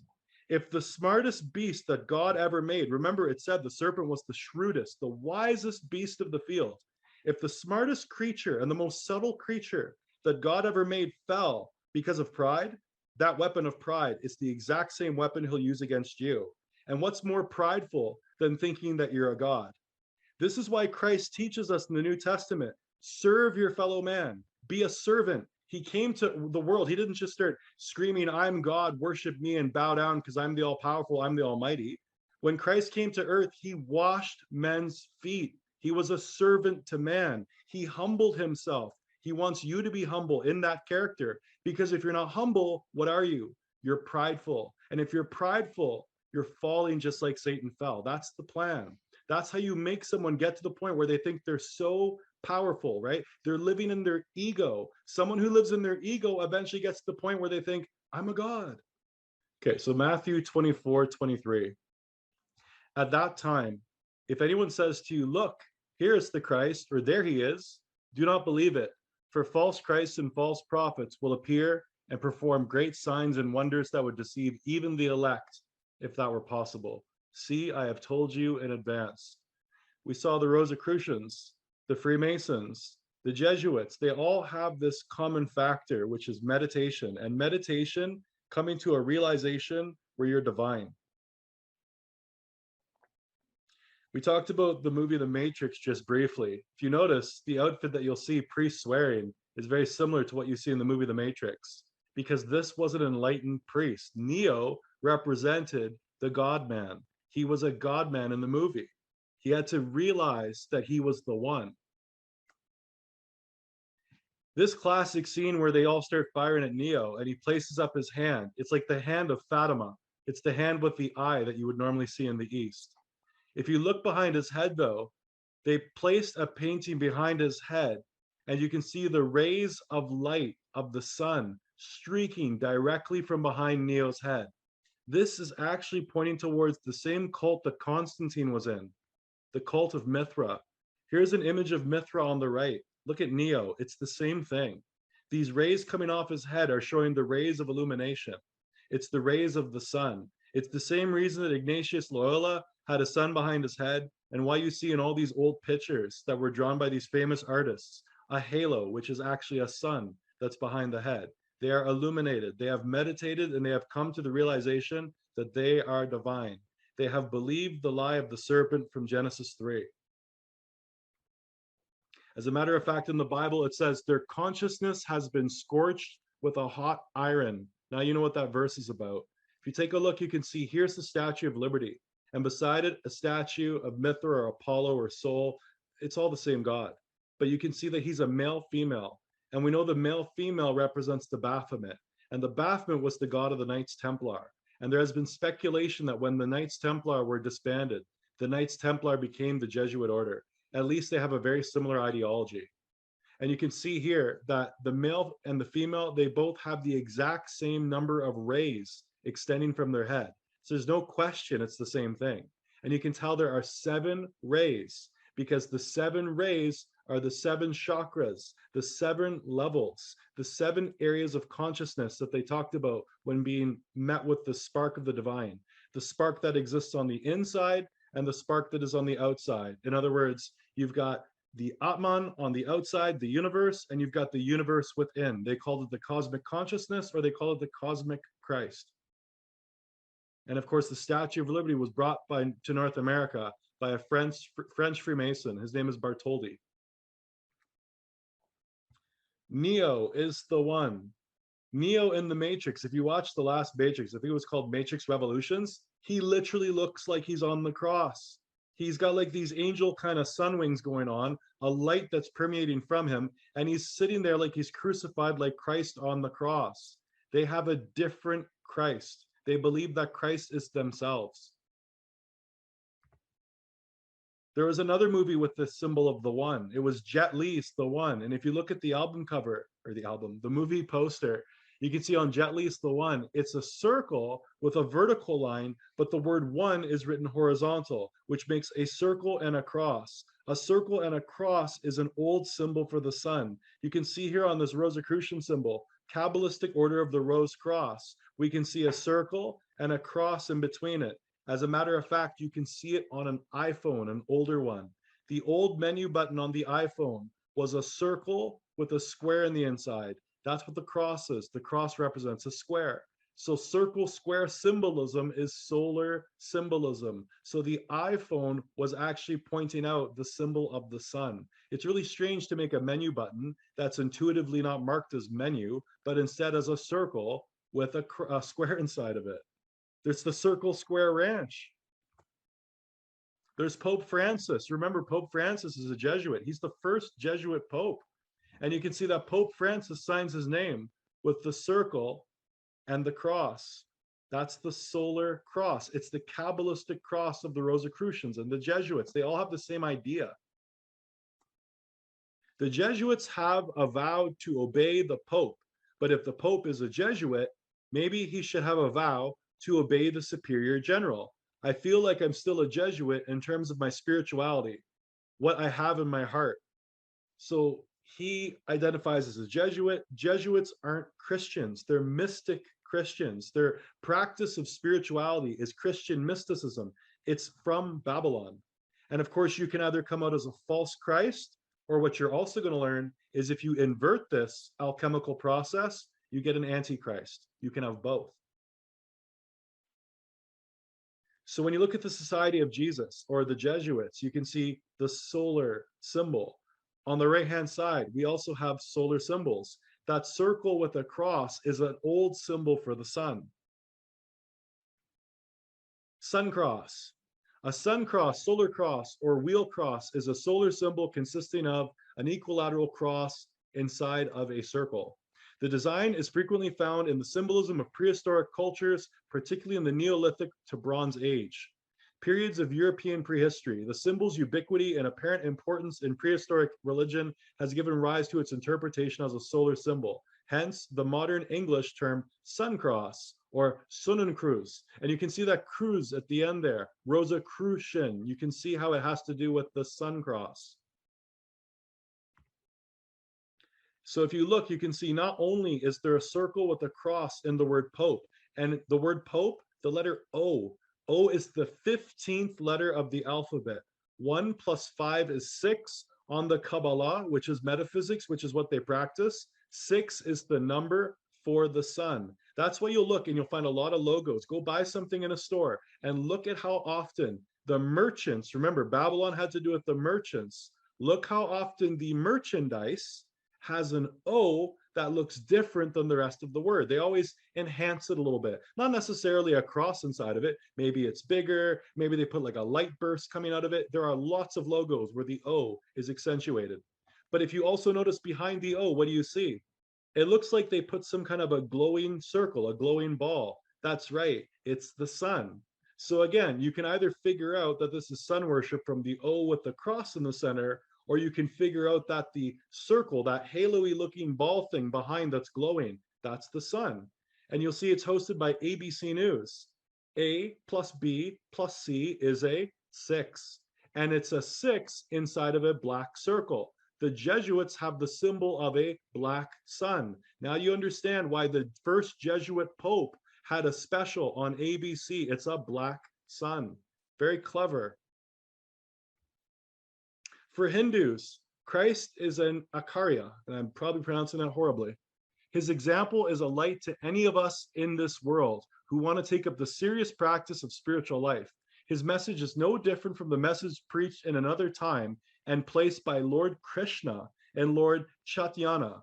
So here we have a clone of Christ in Hinduism. And this is why they always point you towards, well, when Christ was 12 years old, he went towards the east and took his Nazarene oath and he became the Christ. They're trying to blend together Buddhism and Christianity. So you'll pick up the religion of sun worship from Babylon and assume that it has something to do with the Bible. But the book of Ezekiel warned people, in the future, you're going to worship the sun because they're going to blend it with the Son of God.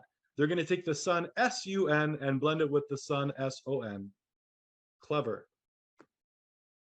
Here it is again, Acura. Here's an article on it. I'm wondering if this is actually pronounced Acura. Looking at it, I'm wondering if that has something to do with the Japanese or the Chinese car, Japanese car, whatever it is. Maybe, maybe not. Maybe my pronunciation is just bad. But if it is, that's where the name Acura would come from, if that's the case. In Indian religions and society, it is a preceptor and expert instructor in matters such as religion or any other subject. Okay, so this title that they give Christ, which isn't Christ, they're calling him some kind of a master. But of course, if you can become Christ, that means you can also become a master, which is why in the Bible, Christ said, call no one your master, because groups like the Rosicrucians and the Masons are calling people masters. And Akya is a highly learned person with little affixed to the names of the learned subject. So it could be an individual that is an instructor, a teacher, or a master in religion, or it could be just someone who is extremely knowledgeable in any specific field. They would also receive this title. Acura is sometimes used to address an expert teacher or scholar in any discipline. For example, and I'm going to butcher this too, Bahas Kareakra, an expert mathematician. Numerology, right? The numbers, people with this number pattern. It was all based on astrology, astronomy. That's why you always saw numerology creeping up in the occult, because it had to do with astronomy and astrology. And so what they would do is they would track the stars, because of course the stars to them were gods. And so when they would communicate with the gods, number became important. A Bhaskara is an Indian mathematician and astronomer. So there it is, right? The mathematicians and astronomers, they go hand in hand. They often deal with arithmetic, algebra, mathematics of planets and spheres. So again, mathematics of planets, astronomy. The Bible said, don't worship the sun, the moon, the stars. Astrology is all based on the idea of tracking the planets, their positions, the angles of light that come down from those planets, and how they think that those gravities affect the human body and pull people in different directions. And that's why the word planetas in Greek, planetas figuratively is defined in the lexicon as a false spiritual teacher, leading to people, trying to mislead God's children into an area of spiritual ignorance. The word planetas is really interesting in the lexicons because it somehow denotes the idea that the planets were able to lead people away from God's sound doctrine. The Sanskrit phrase achram, again, I'm not going to even try, means akira, or teacher. It's the one who teaches good conduct to one's students. In Hinduism, an akira is a formal title of a teacher or guru and has attained a degree in Veda and Vedanga. So Vedas were this knowledge that came from the West, Iran, to the East, which is India. So the Vedic texts are actually not Hindu texts, but Iranian texts, which means they're Babylonian teachings. So everything that I'm teaching you here is from Babylon. In Buddhism, an akira, and you can see Hinduism and Buddhism. Buddhism is an offshoot of Hinduism. So the words are the same, is a senior teacher or master. And remember, Christ didn't just say, don't call anyone your master, don't call anyone your teacher. He also said, don't call anyone father, except for your spiritual father. Who calls themselves father? Well, the popes, they all call themselves father. The Catholics call themselves father. Are you seeing where it comes from now? It came from the East. Masters, teacher, father, and they all shared this meditative state of, reclaiming this Christ consciousness, reincarnation. In Jainism, an akira is the highest leader of the Jain order. I have a friend who's on the call who actually gave me a document from the CIA. He sent me a bunch of stuff that he paid for. Basically, there was a Kickstarter. When the CIA had to declassify a bunch of documents, he paid money so he could get some of them. He sent them to me on a USB stick. When I took a look at them, I noticed that the Canadian government had an unreleased document that said that the religion they thought that would be best for Canadians, Jainism. And Jainism is the same idea of coming to realize the Christ within. And that shouldn't surprise, considering Pierre Trudeau was a Rosicrucian, and so was his son. Well, his son at least went to a Jesuit school. Whether it was a Jesuit school or not when he went, that's debatable. But when Pierre Trudeau went, it definitely was. And this document, I believe, was written around the time when Pierre Trudeau was in office. Akira is one of the Panka, Parasmi, the 5 supreme beings, and thus worthy of worship. Who's worthy of worship? Christ and Christ alone. What are they teaching? They're teaching that you can become a Christ, you can become a God. And then through the self-realization and meditation, you become worthy of worship. Hence why in Freemasonry and Rosicrucianism, you have a worshipful master. And in the Jesuits, you have this Black Pope, who is the supreme general. And clearly, whatever he says, you do. And that's someone worthy of worship in their eyes. They are the final authority in monastic order, and they have authority to ordain new monks and nuns.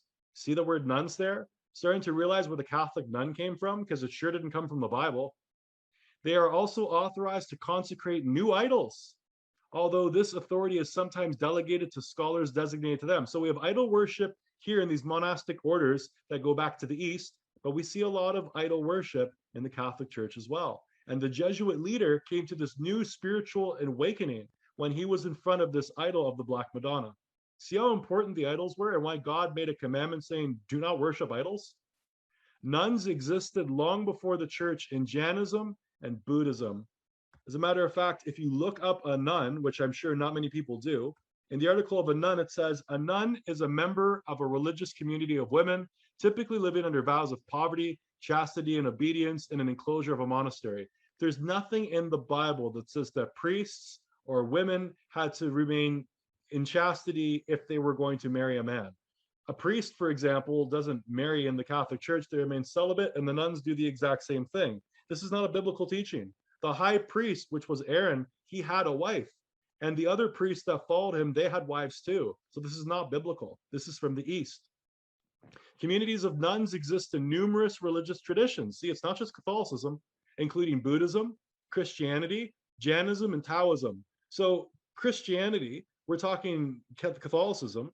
When we look at the nuns in Catholicism, that's relatively new because Buddhism and Jainism and Taoism, these ideas precede it. So that means that the nuns existed first in the East before they made it to Rome.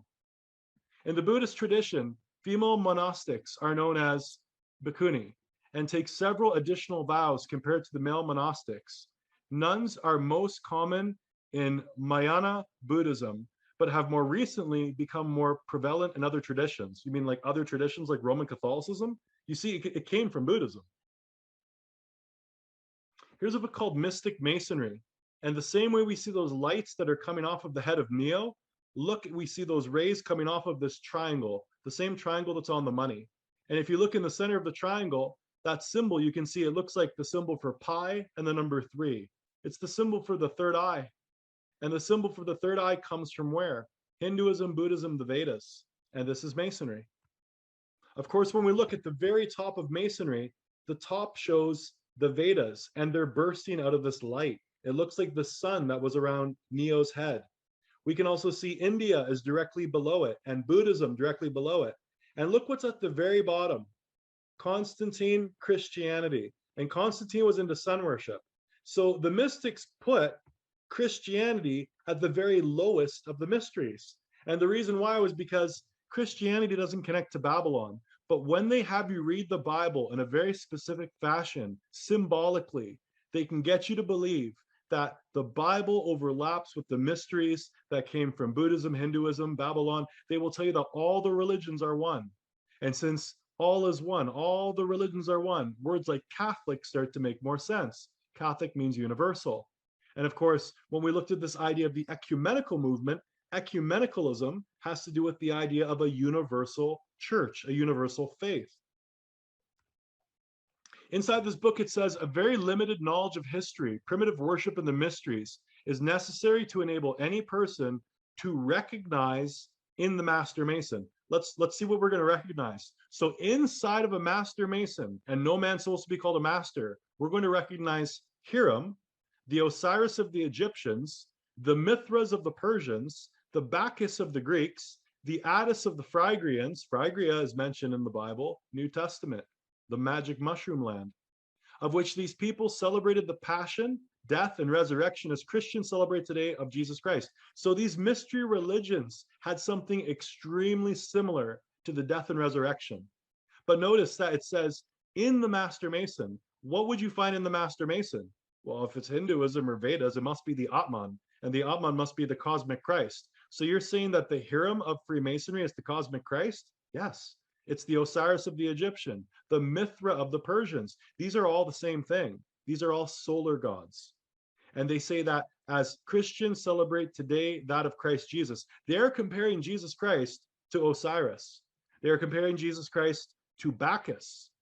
They're comparing Jesus Christ to Mithra, who is Neo from the Matrix. So Keanu Reeves was, in fact, showing himself to be Jesus Christ in the movie The Matrix. He showed himself on the cross. How much more clear could he make it? Otherwise, this is the eternal and unvarying type of all. And before I go on, I'm going to point out they have another spirit in them, and it's not the Holy Spirit. You either have the Spirit of God, or you've got something else. It's simple. You either act in the methods of the Holy Spirit, or you're following a different spirit. That's why it tells you in the Bible you have to test. We're going to take a look quickly at 2 Thessalonians because I want to connect together the false Christ and Antichrist.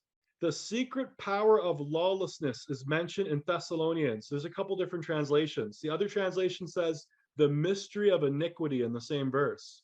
This is this counterfeit spirit working within these people, and it existed in Paul's time, and it exists today. Because when Paul's writing 2 Thessalonians, he's talking about the present, but we are also seeing it today, and it's getting worse. 2 Thessalonians 2:7, for the secret power of lawlessness is already at work, but the one who holds it back will continue to do so till he is taken out of the way. The secret power of lawlessness was this counterfeit spirit that was inside the body of the mystic, the Atman, the cosmic consciousness. It changes names. It has different names over time, but it's that same spirit. It is a power that resides inside the temple of God. The temple of God is the body. It's an evil spirit that's within the body. The Holy Spirit is the one that holds it back until God's children are sealed. So when you're reading 2 Thessalonians, you're seeing one spirit being held back by another spirit that's greater. And the greater spirit is the Holy Spirit. When the Holy Spirit is taken out of the way, the man or mystery of iniquity, the power of lawlessness, the man of sin, that cancer is going to grow. It says here in the genius of Freemasonry, and the Latin genius, if you say the word genius, genius had to do with genie, genie had to do with jinn. Jinn will lead you back to Azazel, a goat god, and Azazel is the Baphomet. It's Satan. So the genius of Freemasonry. In an astronomical connection, Hiram is the representative of the sun. So wait a minute, didn't we just read that Hiram was Osiris, Osiris was Bacchus, and Bacchus was the same as Jesus? So they're all the sun in the eyes of a mystic. The symbol of his apparent progress, which appearing at the south gate, so to speak, is smote downward and more downward as he advances towards the west, which passing, he is immediately vanquished and put to death by darkness, represented in following the same allegory by the spirit of evil, but returning as he rises again, conqueror and resurrected. So they're using the setting of the sun and the rising of the sun and an association through an allegorical story of basically something in the Babylonian mysteries to equate the Bible to sun worship.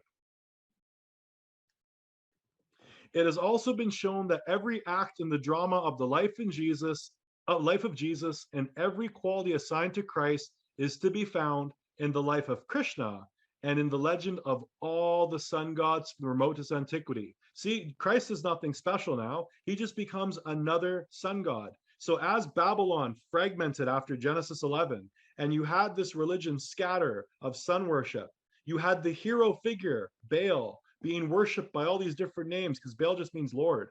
And so when you would see Baal worshipped in Greece, you might see the name Hercules, you might see the name Zeus, you might see the name Krishna. You just have different names for the sun god, which the mystics said it's all the same thing. It's a man that comes to the inner realization that they are in fact God. That's why when you look at the Kabbalah, what do you see? A serpent in this tree. Ezekiel 8:15-16, the vision of idolatry. So in Ezekiel's time, he saw what was going to happen in the future. It's happening right now. Son of man, he said to me, do you see this? Yet you will see even greater abominations than these. So this was the third abomination. This is actually Charles Dickens' A Christmas Carol. That's where the story is based on. It's based on Ezekiel 8. So the third vision, the most horrible thing that Ezekiel sees is this. So he brought me to the inner court of the house of the Lord. And there at the entrance of the temple of the Lord, between the portico and the altar, were about 25 men with their backs to the temple of the Lord and their faces towards the east. They were bowing to the east in worship of the sun. Where is God inside of the temple? In the west. Remember, the way the temple was set up, you come in through the east, and then you have the holy place, and then the holiest of holies, where the Ark of the Covenant was, where the two cherubim arced over the Ark of the Covenant, and that is where God resided amongst the people. That was in the west. Here we can see in the future, people are facing towards the east. Now remember, the Jesuits, we saw the symbol of sun worship. The Pope signs his name, Francis, with the symbol of the sun cross. Where does the Vatican face during the Catholic Mass on the sun day, which is not the Sabbath? The Vatican Mass is performed towards the east. Ezekiel 8 is true. So if we look at Freemasonry, which we notice has a lot of overlap with the Jesuits, we see a symbol of a sun inside the compass and the square. But if we look at the Society of Jesus, we also see the symbol of the sun. And remember, IHS, what does it stand for? In hoc signa, in this sign we conquer. You're conquering in the name of the sun? Are you guys worshiping the sun? I guess it does mean Isis, Horus, and Set. Isis, Horus, and Set. Because what we're talking about is we're talking about solar worship, and Horus and Osiris, even Set, those were sun gods. Horus was the horizon. Ra was the sun at noon. That's the zenith. Set was the sunset, and Osiris was the god of the underworld. Basically, you're looking at the clock and you're going 9 o'clock, 12 o'clock, 3 o'clock, 6 o'clock. You still don't think sun worship is real? How many schools did the Jesuits have? 2,500. What's their symbol? The sun. How many Masonic lodges there are? No idea. Why do they both have the symbol of the sun? And you still haven't figured out that sun worship is real. The Bible wasn't lying to you. In Ezekiel, people are worshiping the sun. They just don't know it, some of them. Some are doing it by knowingly, some have no idea. Matthew 24, 23 to 25. Now we're going to look at the abomination of desolation. So when you see standing in the holy place, the abomination of desolation described by the prophet Daniel, let the reader understand. We're going to look at the book of Daniel so we can understand this abomination of desolation better. Then let those who are in Judea flee to the mountains. Let no one on the housetop come to retrieve anything in his house, and let no one in the field return for his cloak. How miserable those days will be for pregnant and nursing mothers. Pray that your flight will not occur in the winter or on the Sabbath, for at that time there will be great tribulation. So we can see this abomination of desolation in the holy place. We'll look back at the prophet Daniel. We saw, though, that the tribulation was also connected to what? It was connected to the idea of false Christs, because Christ told us in the book of Matthew as well. So we can see this connection between the abomination of desolation, the great tribulation, the false Christs. These things are all happening simultaneously. Unmatched from the beginning of the world until now, and never to be seen again. If those days had not been cut short, nobody would be saved.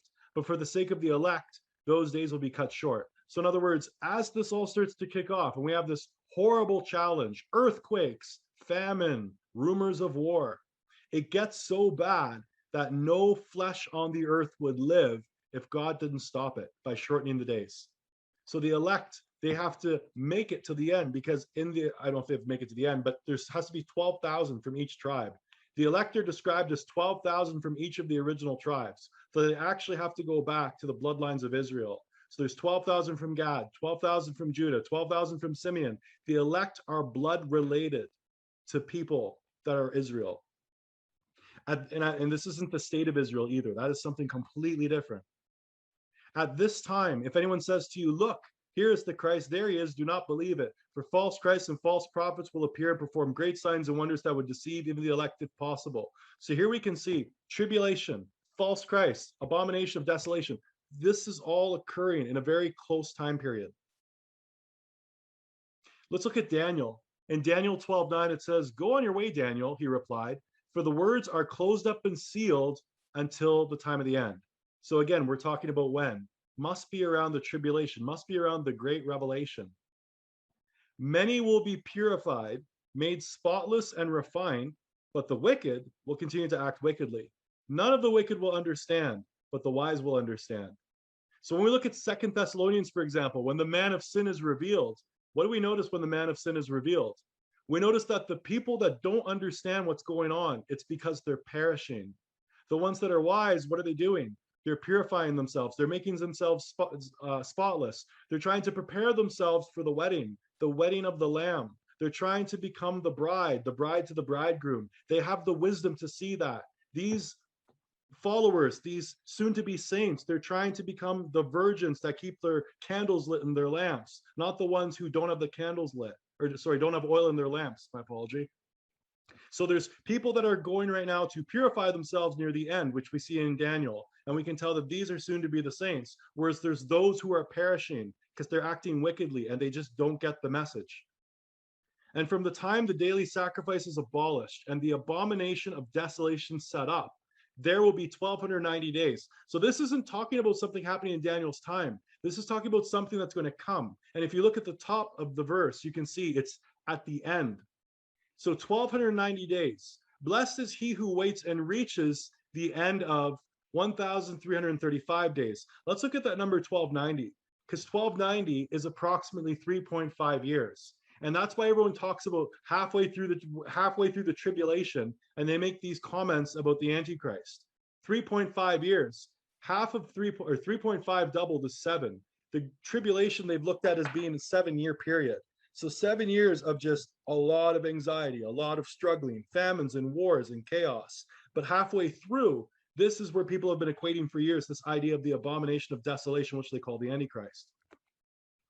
The abomination of desolation is the spirit of iniquity that operated in Paul's time. He said so. There will come a point when this Antichrist spirit, it's a solar spirit, takes over a temple of God, the body, and it will speak with authority as if it is God.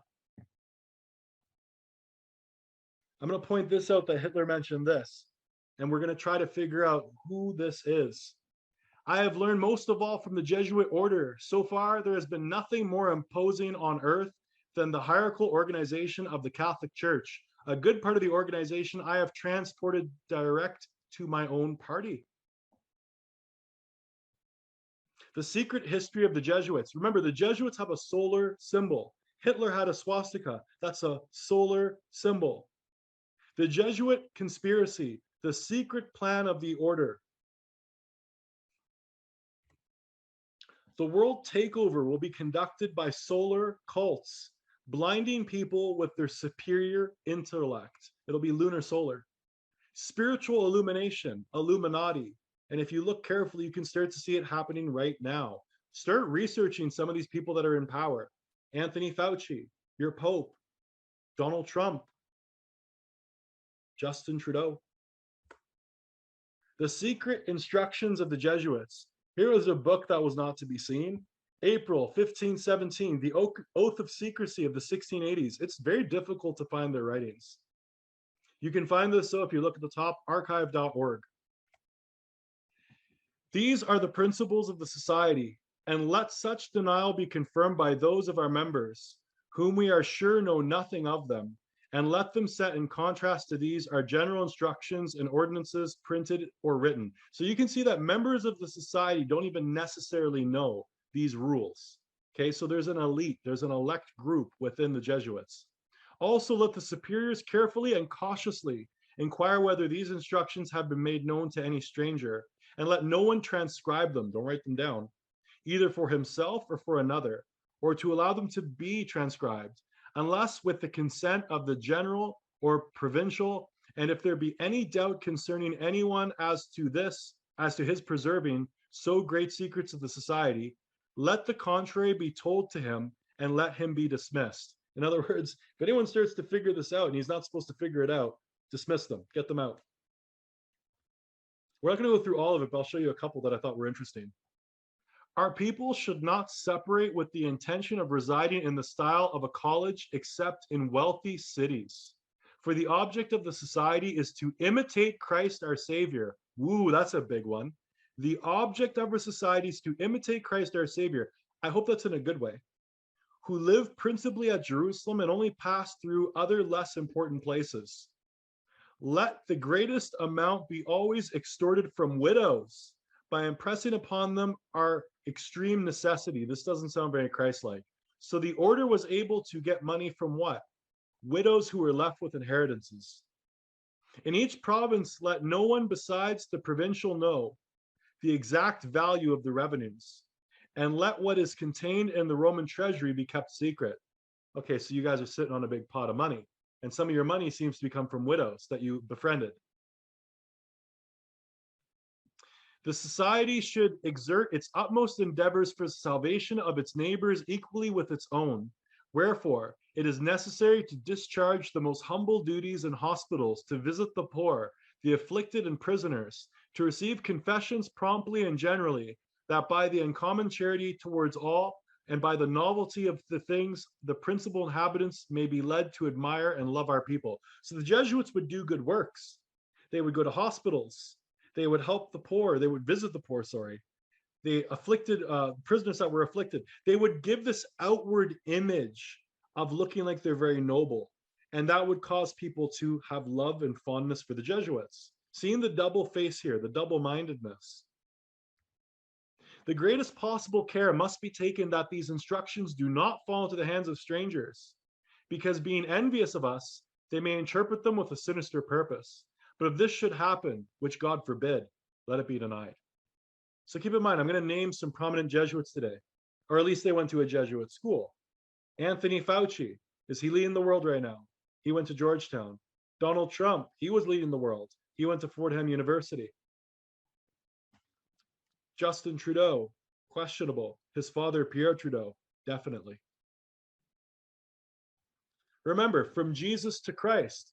Now, you can either do these meditations, because remember, there's an inner group of Jesuits and there's an outer group.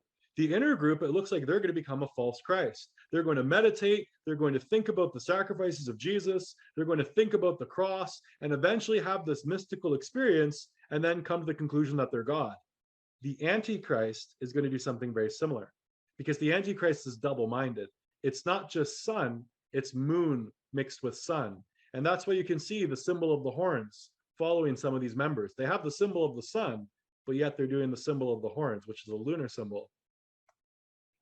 1 John 2:22, who is the liar except the one denying that Jesus is the Christ? This is the Antichrist, the one denying the Father and the Son. So the Bible gives us a clear indication of who the Antichrist is. It's one who denies the Father and the Son. So if one becomes the Christ, is that the Antichrist? No, that would probably be the false Christ, because he's not denying the Christ. He's just confused and thinking he is the Christ. However, the ones involved in this order, and they believe that they're gods and they're doing things ungodly, that would be an Antichrist. For example, people that are double-minded like a beast, liars, right? It says right at the beginning of 1 John, who is the liar? So if I have a Jesuit and a Jesuit's lying, a Jesuit is not a false Christ now. A Jesuit now becomes an Antichrist. If I have a Mason and a Mason's not following good thought, good word, good deed, he's not a Mason. He's now becoming an Antichrist. 1 John 2:18, children, it is the last hour. Just if you have heard that the Antichrist is coming, so everyone's waiting for some one guy. They think it's eye patch. I always joke about that. So now many Antichrists have appeared. If you had your eyes open, you would see there's Antichrists everywhere. Flick on your TV, listen to them. You'll hear them. They are members of groups like Masonry. They are members of groups like the Jesuit Order. They are fighting against the false Christ. You have a war right now between Antichrist and false Christ, and they're getting you to choose between the two of them, and most people can't even see it. And they're making movies and songs, and we listen and we don't hear. This is how we know it is the last hour. John tells us we'll know it's the last hour when this chaos of the Antichrists starts picking up. So there are lots of Antichrists around now. There were Antichrists in John's time. There are a lot more Antichrists today. You might know someone in your family that's an Antichrist. Anyone who denies the Christ has that spirit of Antichrist. But these Antichrists that are awaiting the coming of this Antichrist, kind of an eye patch master, they're consciously aware of the Dark Lord. I have the wrong verse number here, but it is 1 John. And every spirit that does not confess Jesus is not from God. So if you're trying to figure out, if you're in the New Age and you think that you've figured out that Christ is some kind of a New Age Krishna, if that spirit that you're working with, that channeler, that medium, and you should have nothing to do with mediums anyway, if that spirit doesn't confess that Christ is God, you already know that you're being deceived.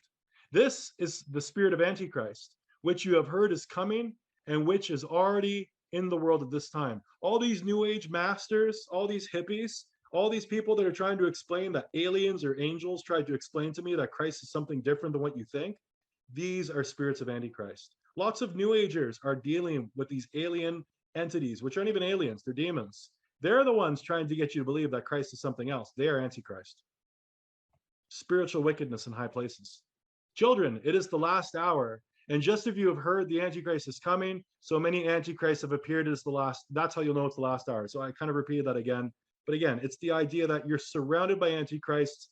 One is coming, but you're not looking for the Antichrists that are here. because too many Christian churches have been taught by Jesuits. They've been taught by Masons, and they've been taught to just look for one guy to appear, and they're going to get deceived.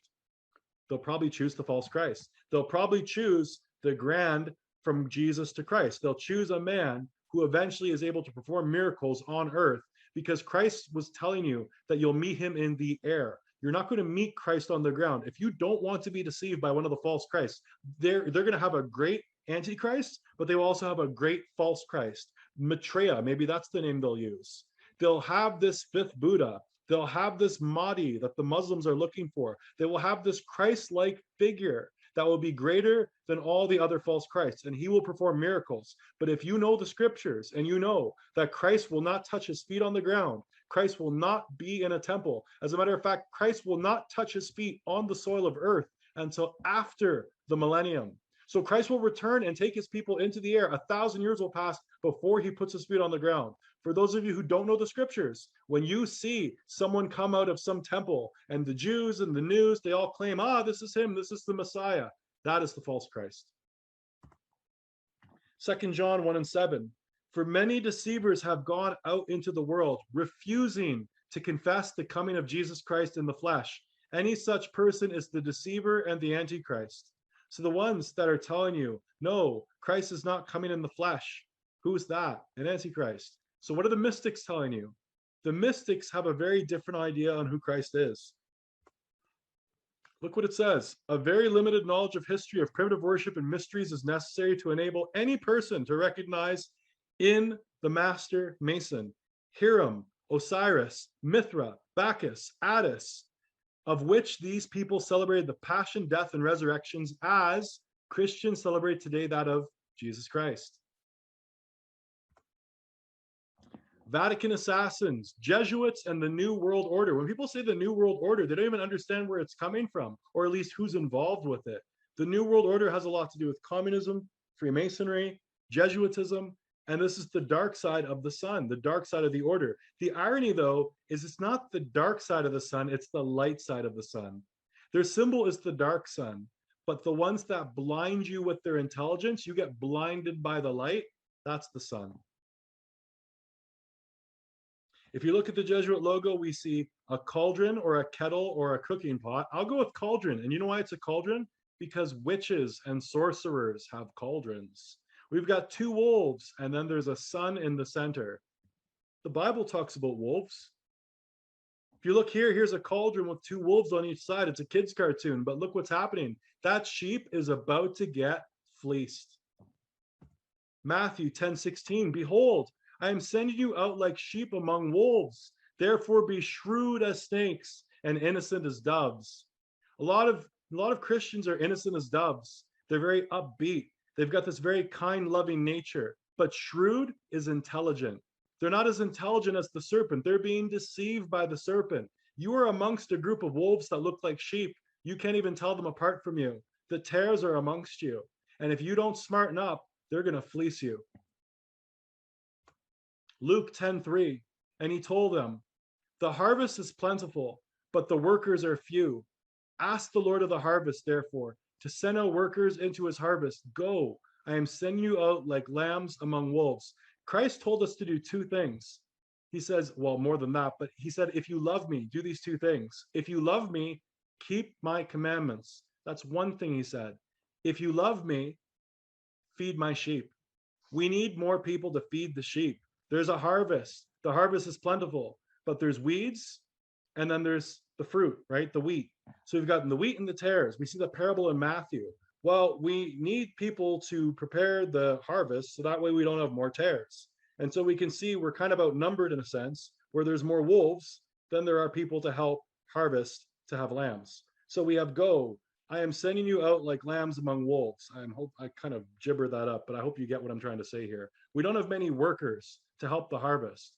We have a lot of people that are basically identifying as Christians, but they're not really living as Christians. They're not keeping the law. They think it's been done away with, and they're not feeding the other sheep, or they're not necessarily testifying when they need to that Christ is the Lord, which is something we need to do. We need to help wake people up. We need to help get people becoming a wheat as opposed to a tare, because right now we have a lot of people that act like the Church of Laodicea. They're on the fence. They're waiting for things to get bad before they start to react. And if they wait too long, they're going to find that this situation will overwhelm them. When the wolves close in, they'll freak out and they won't be able to handle all this trauma of the tribulation. They'll just throw in the towel. John 10:12. But he is an hireling and not the shepherd, whose own sheep are not, seeth the wolf coming, and leaveth the sheep and fleeth. And the wolf catcheth them and scattereth the sheep. We've got the false shepherd, and we've got the shepherd. Now, Christ is the real shepherd. But this other shepherd that's being spoken about here, if we have people that think they are Christ, right? The Hindus and the Vedas and all the stuff coming from these, if they think they are Christ, they are trying to shepherd you towards the new age. But when they see the wolf coming, when they see the ones that are evil, they see them come, what are they going to do?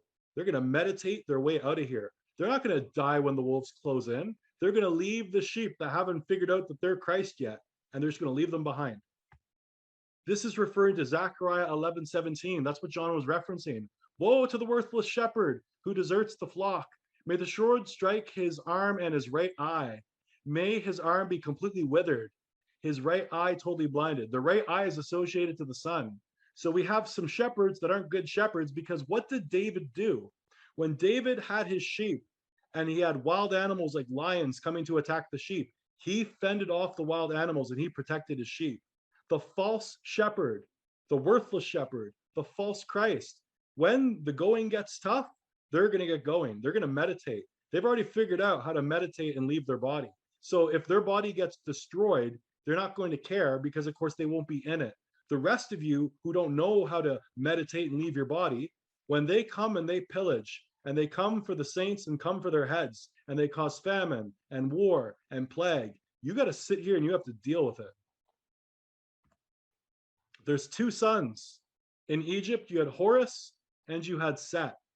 Horus was the horizon, the new sun rising. Set was the sunset. He was like Satan, darkness. One son will leave the sheep pretending to be God, and the other will ravage the sheep as if they were gods. False Christ, Antichrist. The Jesuits of Rome orchestrated all the wars. 50 years in the Church of Rome by Charles Chiniquy. The Jesuits are a military organization, not a religious order. Their chief is the general of an army, not the mere father abbot of a monastery.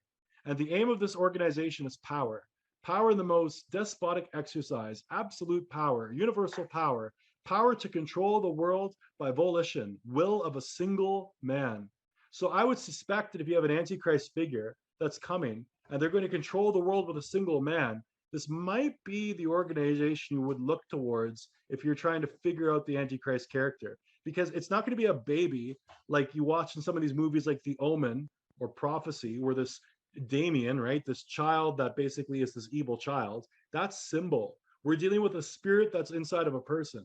So likely this eye patch Antichrist character will just be a grown man who, when the time is right, this spirit of Antichrist will enter them, and they will be greater than all the Antichrists that are before them and exist as contemporaries of their time. Jesuitism is the most absolute of despotisms, dictatorship, and at the same time, the greatest and most enormous of abuses. The general of the Jesuits insists on being master, sovereign over the sovereign. Are you starting to see that it's quite likely someday it could be a Jesuit, whether it's the Black Pope or, I mean, the Jesuit Black Pope is the supreme general, so that's who I would kind of expect to be leading in the end here. Wherever the Jesuits are, admitted they will be masters, cost what it may. Their society is by nature dictatorial, and therefore it is irreconcilable enemy of all constituted authority. Every act, every crime, however atrocious, is a meritorious work, if committed for the interest of the Society of the Jesuits, or by the order of its general. Those are some pretty big words. You can find more wolves in sheep's clothing because it looks like they've got little satellites all over the place. The Fabian Society, lots of people have talked about the Fabian Society. And we saw that the Jesuits, when they were kicked out of different countries in Europe, they had their hands into all this political influence in these different countries. It says the Fabian Society has a powerful influence on British politics. Remember when we looked at the colors of the Jesuit Order? The colors were maroon and gold. And the Fabian Society, I can clearly tell the color is maroon. Now, here's the interesting part. The Fabian Society had an old logo. Here's their old logo.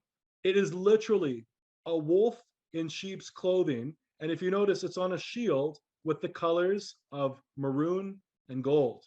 That's the Jesuits. So it looks like the Fabian Society might be some kind of invention of the Jesuit Order. And they have their fingers in Canada, the United States, Europe, and they influence a lot of policy. If you've never heard of them before, study them. In an increasingly dangerous world, even after the first terrorist attack on America, John Kerry and the liberals in Congress voted to slash America's intelligence operations by $6 billion. Cuts so deep they would have weakened America's defenses. And weakness attracts those who are waiting to do America harm. I'm George W. Bush, and I approve this message. Are you for real? And you can't see the wolf in sheep's clothing. My goodness, here's George Bush. I'm sure no one's going to call him a hero. He's had some very interesting politics throughout his years and wars, lots of wars. And he just decides he's going to put a bunch of wolves for his commercial, for his 2004 ad for presidency. Obviously, he approved it. You saw it at the end of the commercial. And here are the wolves coming forward. I'm like, would this be a wolf in sheep's clothing? If you research the religion of George Bush, you'll find out that his family is Methodist. If you look up John Wesley and the Methodists, they have a coat of arms. Guess what that coat of arms is? A wolf in sheep's clothing. I kid you not. A wolf in sheep's clothing is the symbol of the Methodist Church. It's their coat of arms on their shield. And that is the church that Bush aligned himself with. I don't think he's a Christian. And if it is, of course, it would be practicing the Ignatian spirituality. But I think this alchemical process went a little bit wrong inside of George Bush, where instead of coming to the conclusion that he was the false Christ, I think he came to the conclusion he was an antichrist, a destroyer. The Jesuits have vowed to obey the Pope, but if the Pope is a Jesuit, maybe he should have vowed to obey the Superior General. I feel like I'm still a Jesuit in terms of my spirituality, what I have in my heart. So again, the world right now is in a position it's never been in. Years ago, I mentioned, oh, this is interesting. We have our first Jesuit Pope. The Jesuits have never had this much power before. We have a North American leader that his family has ties to the Jesuit Order. We have a president, at least Fordham University, that was Donald Trump. He looked like he had ties, but he also had ties to Israel. And then we also had Anthony Fauci, who went to Georgetown University. We have a lot of Jesuit control, and there's more than that. I'm just naming the few off the top of my head. But I've noticed since their power has increased, your way of life has certainly decreased. Do you think that's a coincidence? Let's take a look at some of their history, and you try to figure out why you're in this pickle of the coronavirus. Corona means sun. These secret orders have the symbol of a sun. Now, if we want to know about the Jesuits, we have to go back into history. And the Jesuits have probably caused more turmoil on the planet than any other organization ever known to man. They have been banned by virtually every single country where they have ever operated, including the Catholic ones. What's that? Volume. Hang on a sec. I'll redo my screen share.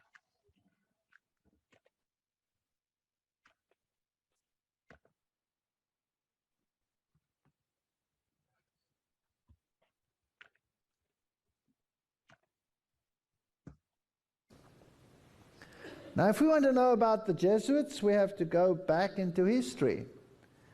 And the Jesuits have probably caused more turmoil on the planet than any other organization ever known to man. They have been banned by virtually every single country where they have ever operated, including the Catholic ones. There are very few that didn't ban the Jesuits, and they would always come back and pick up the pieces of a country that lay destroyed and writhing after they dared to cross this organization. The Jesuits. Throughout Christendom, Protestantism was menaced by formidable foes. I'm going to read you quite a few quotes tonight. The first triumphs of the Reformation past, Rome summoned new forces hoping to accomplish its destruction. At this time, the order of the Jesuits was created the most cruel, unscrupulous, and powerful of all the champions of popery. Cut off from earthly ties and human interests, dead to the claims of natural affection, reason and conscience wholly silenced, they knew no rule, no tie, but that of their order, and no duty but to extend its power. The gospel of Christ had enabled its adherents to meet danger and endure suffering, undismayed by cold, hunger, toil, and poverty, to uphold the banner of truth in the faith of the rack, the dungeon, the stake. To combat these forces, Jesuitism inspired its followers with a fanaticism that enabled them to endure like dangers and to oppose to the power of truth all the weapons of deception. There was no crime too great for them to commit, no deception too base for them to practice, no disguise too difficult for them to assume. Vowed to perpetual poverty and humility, it was their studied aim to secure wealth and power, to be devoted to the overthrow of Protestantism and to re-establishment of the papal supremacy. When appearing as members of their order, they wore the garb of sanctity, visiting prisons, hospitals, ministering to the sick and the poor, professing to have renounced the world and bearing the sacred name of Jesus, who went about doing good. But under this blameless exterior, the most criminal and deadly purposes were often concealed. It was a fundamental principle of the order that the end justifies the means. By this code, lying, theft, perjury, assassination were not only pardonable but commendable when they served the interests of the church. Under various disguises, the Jesuits worked their way into offices of state, climbing up to be counselors of kings and shaping the policies of nations. This comes from that classic Great Controversy.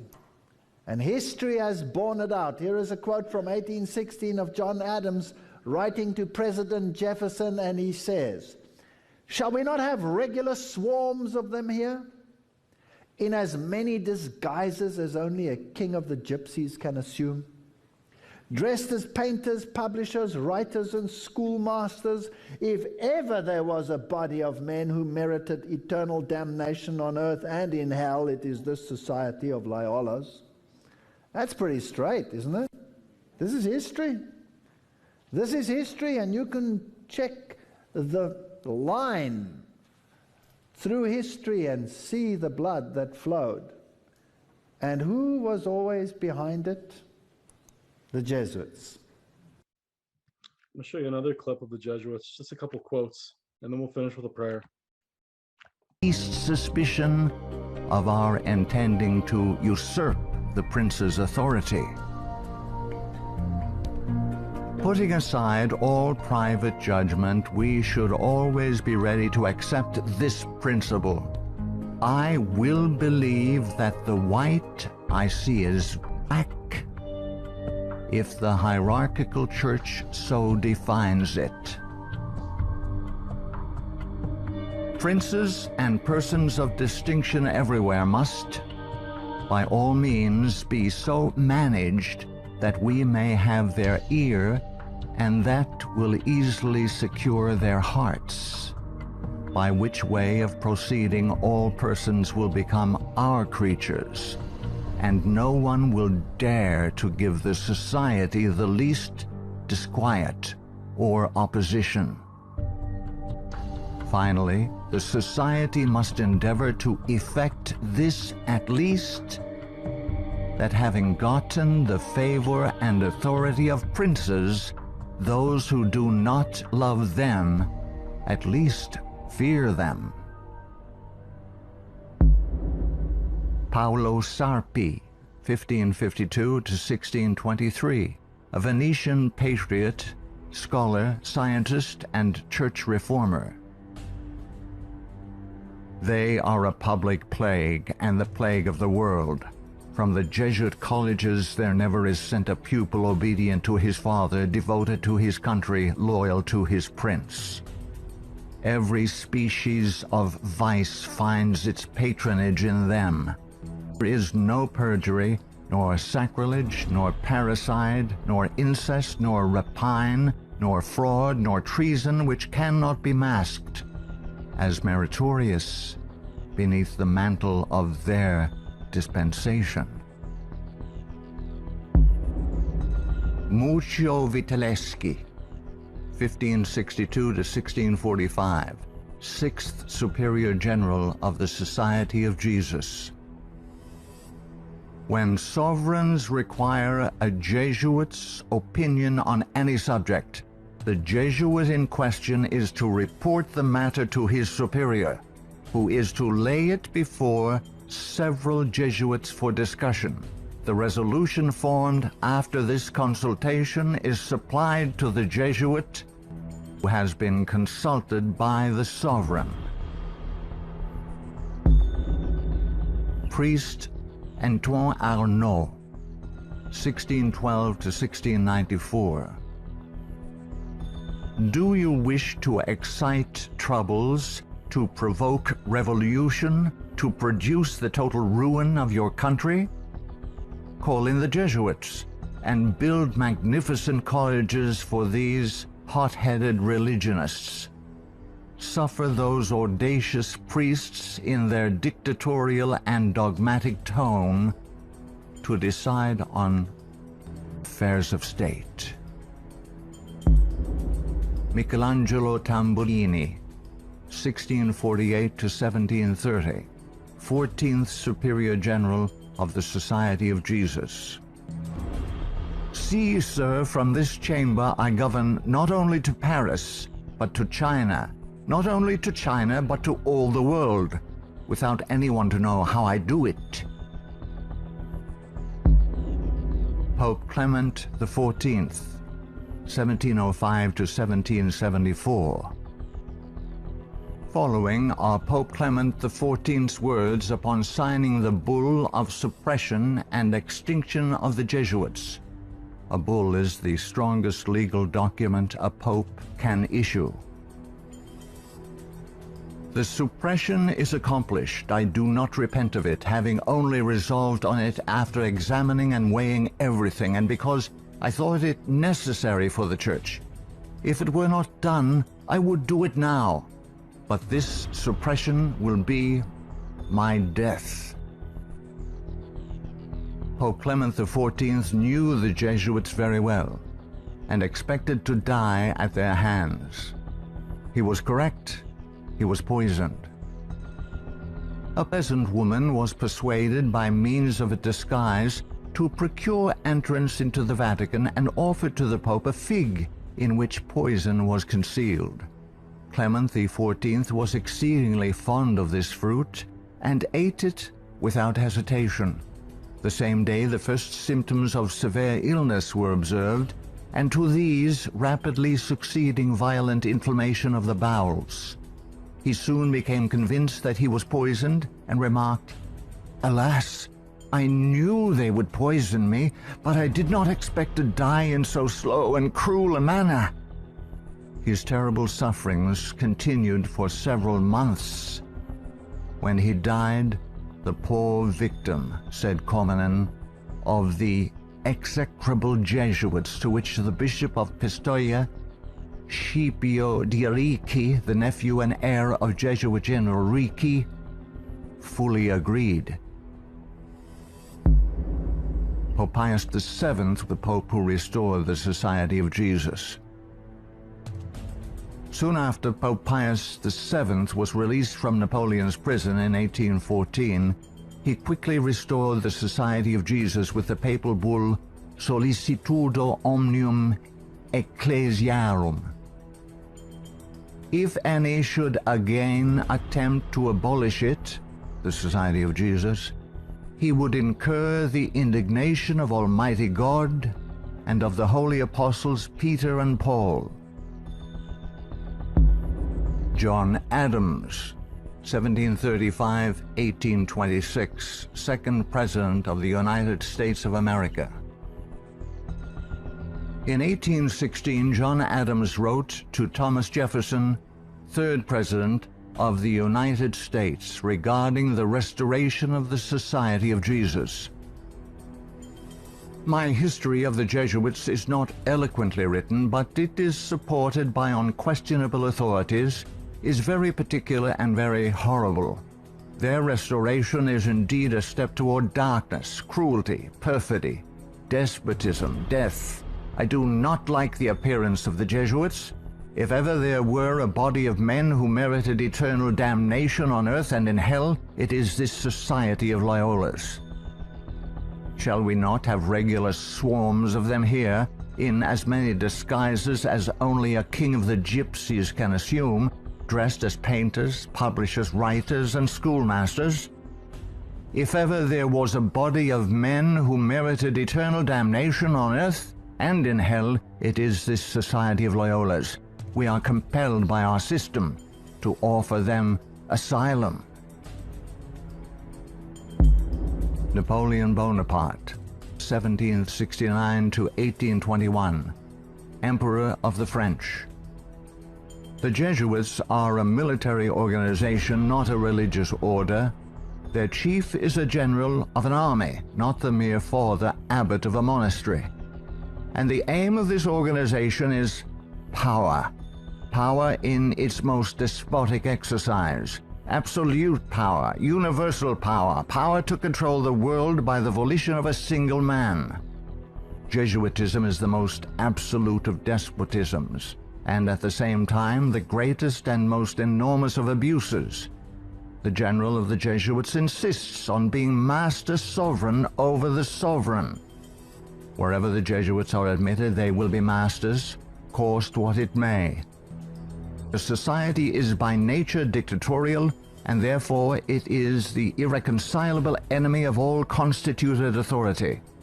Every act, every crime, however atrocious, is a meritorious work, if committed for the interest of the Society of the Jesuits or by the order of the general. Adam Weishaupt, 1748 to 1830, a Jesuit German philosopher and founder of the Order of the Illuminati. The degree of power to which the representatives of the Society of Jesus had been able to attain in Bavaria was all but absolute. Members of the order were the confessors and preceptors of the electors, hence they had a direct influence upon the policies of government. The censorship of religion had fallen into their eager hands, to the extent that some of the parishes even were compelled to recognize their authority and power. To exterminate all Protestant influence and to render the Catholic establishment complete, they had taken possession of the instruments of public education. It was by Jesuits that the majority of the Bavarian colleges were founded, and by them they were controlled. By them also the secondary schools of the country were conducted. The Marquis de Lafayette, 1757 to 1834, a French statesman and general. It is my opinion that if the liberties of this country, the United States of America, are destroyed, it will be by the subtlety of the Roman Catholic Jesuit priests, for they are the most crafty, dangerous enemies to civil and religious liberty. They have instigated most of the wars of Europe. Friedrich von Hardenberg, 1772 to 1801, German philosopher. Never before in the course of the world's history had such a society, that is, the Jesuit Order, appeared. The old Roman Senate itself did not lay schemes for world domination with greater certainty of success. André-Marie Jean-Jacques Dupin, 1783 to 1865, a French statesman. The Jesuits are a naked sword whose hilt is at Rome, but its blade is everywhere, invisible until its stroke is felt. Samuel Morse, 1791 to 1872, American inventor of the telegraph. They are Jesuits. This society of men, after exerting their tyranny for upwards of 200 years, at length became so formidable to the world, threatening the entire subversion of all social order, that even the Pope, whose devoted subjects they are, and must be, by the vow of their society, was compelled to dissolve them.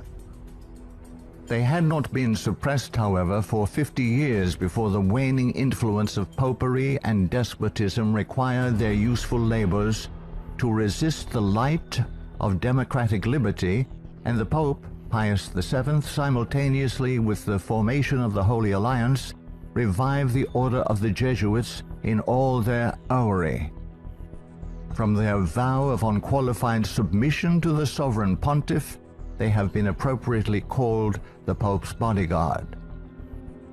And do Americans need to be told what Jesuits are? They are a secret society, a sort of Masonic order, with super-added features of revolting odiousness, and 1,000 times more dangerous. They are not merely priests or of one religious creed. They are merchants and lawyers and editors and men of any profession having no outward badge in this country by which to be recognized. They are about in all your society. They can assume any character, that of angels of light or ministers of darkness, to accomplish their one great end, the service upon which they are sent, whatever that service may be. They are all educated men, prepared and sworn to start at any moment and in any direction, and for any service, commanded by the general of their order, bound to no family, community, or country by the ordinary ties which bind men, and sold for life to the cause of the Roman pontiff. And who are these agents? They are for the most part Jesuits, an ecclesiastical order proverbial through the world for cunning, duplicity, and total want of moral principle, an order so skilled in all the arts of deception that even in Catholic countries, in Italy itself, it became intolerable and the people required its suppression. Orestes Augustus Brownson, 1803 to 1876, New England intellectual and activist, preacher, labor organizer, and noted Catholic convert and writer. Undoubtedly, it is the intention of the Pope to possess this country, America. In this intention, he is aided by the Jesuits and all the Catholic prelates and priests. If the Catholic Church becomes predominant here, Protestants will all be exterminated. Abraham Lincoln, 1809 to 1865, 16th President of the United States of America. This war, the American Civil War, 1860 to 1865, would never have been possible without the sinister influence of the Jesuits. We owe it to popery that we now see our land reddened with the blood of her noblest sons. Though there were great differences of opinion between the South and North on the question of slavery, neither Jeff Davis nor any one of the leading men of the Confederacy would have dared to attack the North had they not relied on the promise of the Jesuits that under the mask of democracy, the money and the arms of the Roman Catholics, even the arms of France, were at their disposal if they would attack us. The Protestants of both the North and South would surely unite to exterminate the priests and the Jesuits if they could learn how the priests and nuns and the monks which daily land on our shores under the pretext of preaching their religion, are nothing else but the emissaries of the Pope, of Napoleon III, and the other despots of Europe, to undermine our institutions, alienate the hearts of our people from our Constitution and our laws, destroy our schools, and prepare a reign of anarchy here, as they have done in Ireland, in Mexico, in Spain, and wherever there are any people who want to be free. I am so glad to meet you again, he said. You'll see that your friends the Jesuits have not yet killed me, but they would have surely done it when I passed through the most devoted city, Baltimore, had I not defeated their plans by passing incognito a few hours before they expected me.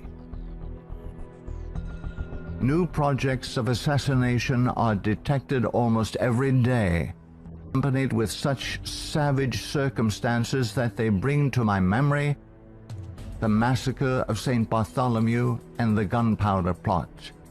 We feel, at their investigation, that they come from the same masters in the art of murder, the Jesuits.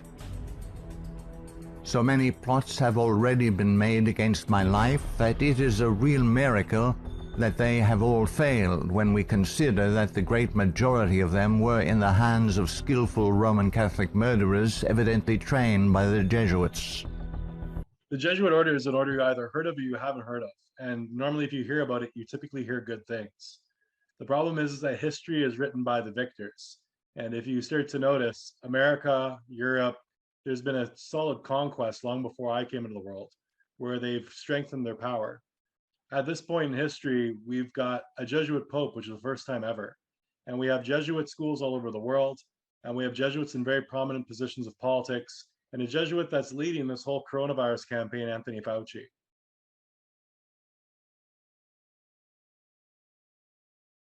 For our struggle is not against flesh and blood, but against the rulers, against the authorities, against the powers of the dark world, and against the spiritual forces of evil in the heavenly realms. Brothers and sisters, the sword is coming. Put on the full armor of God, so that you can take your stand against the devil's schemes.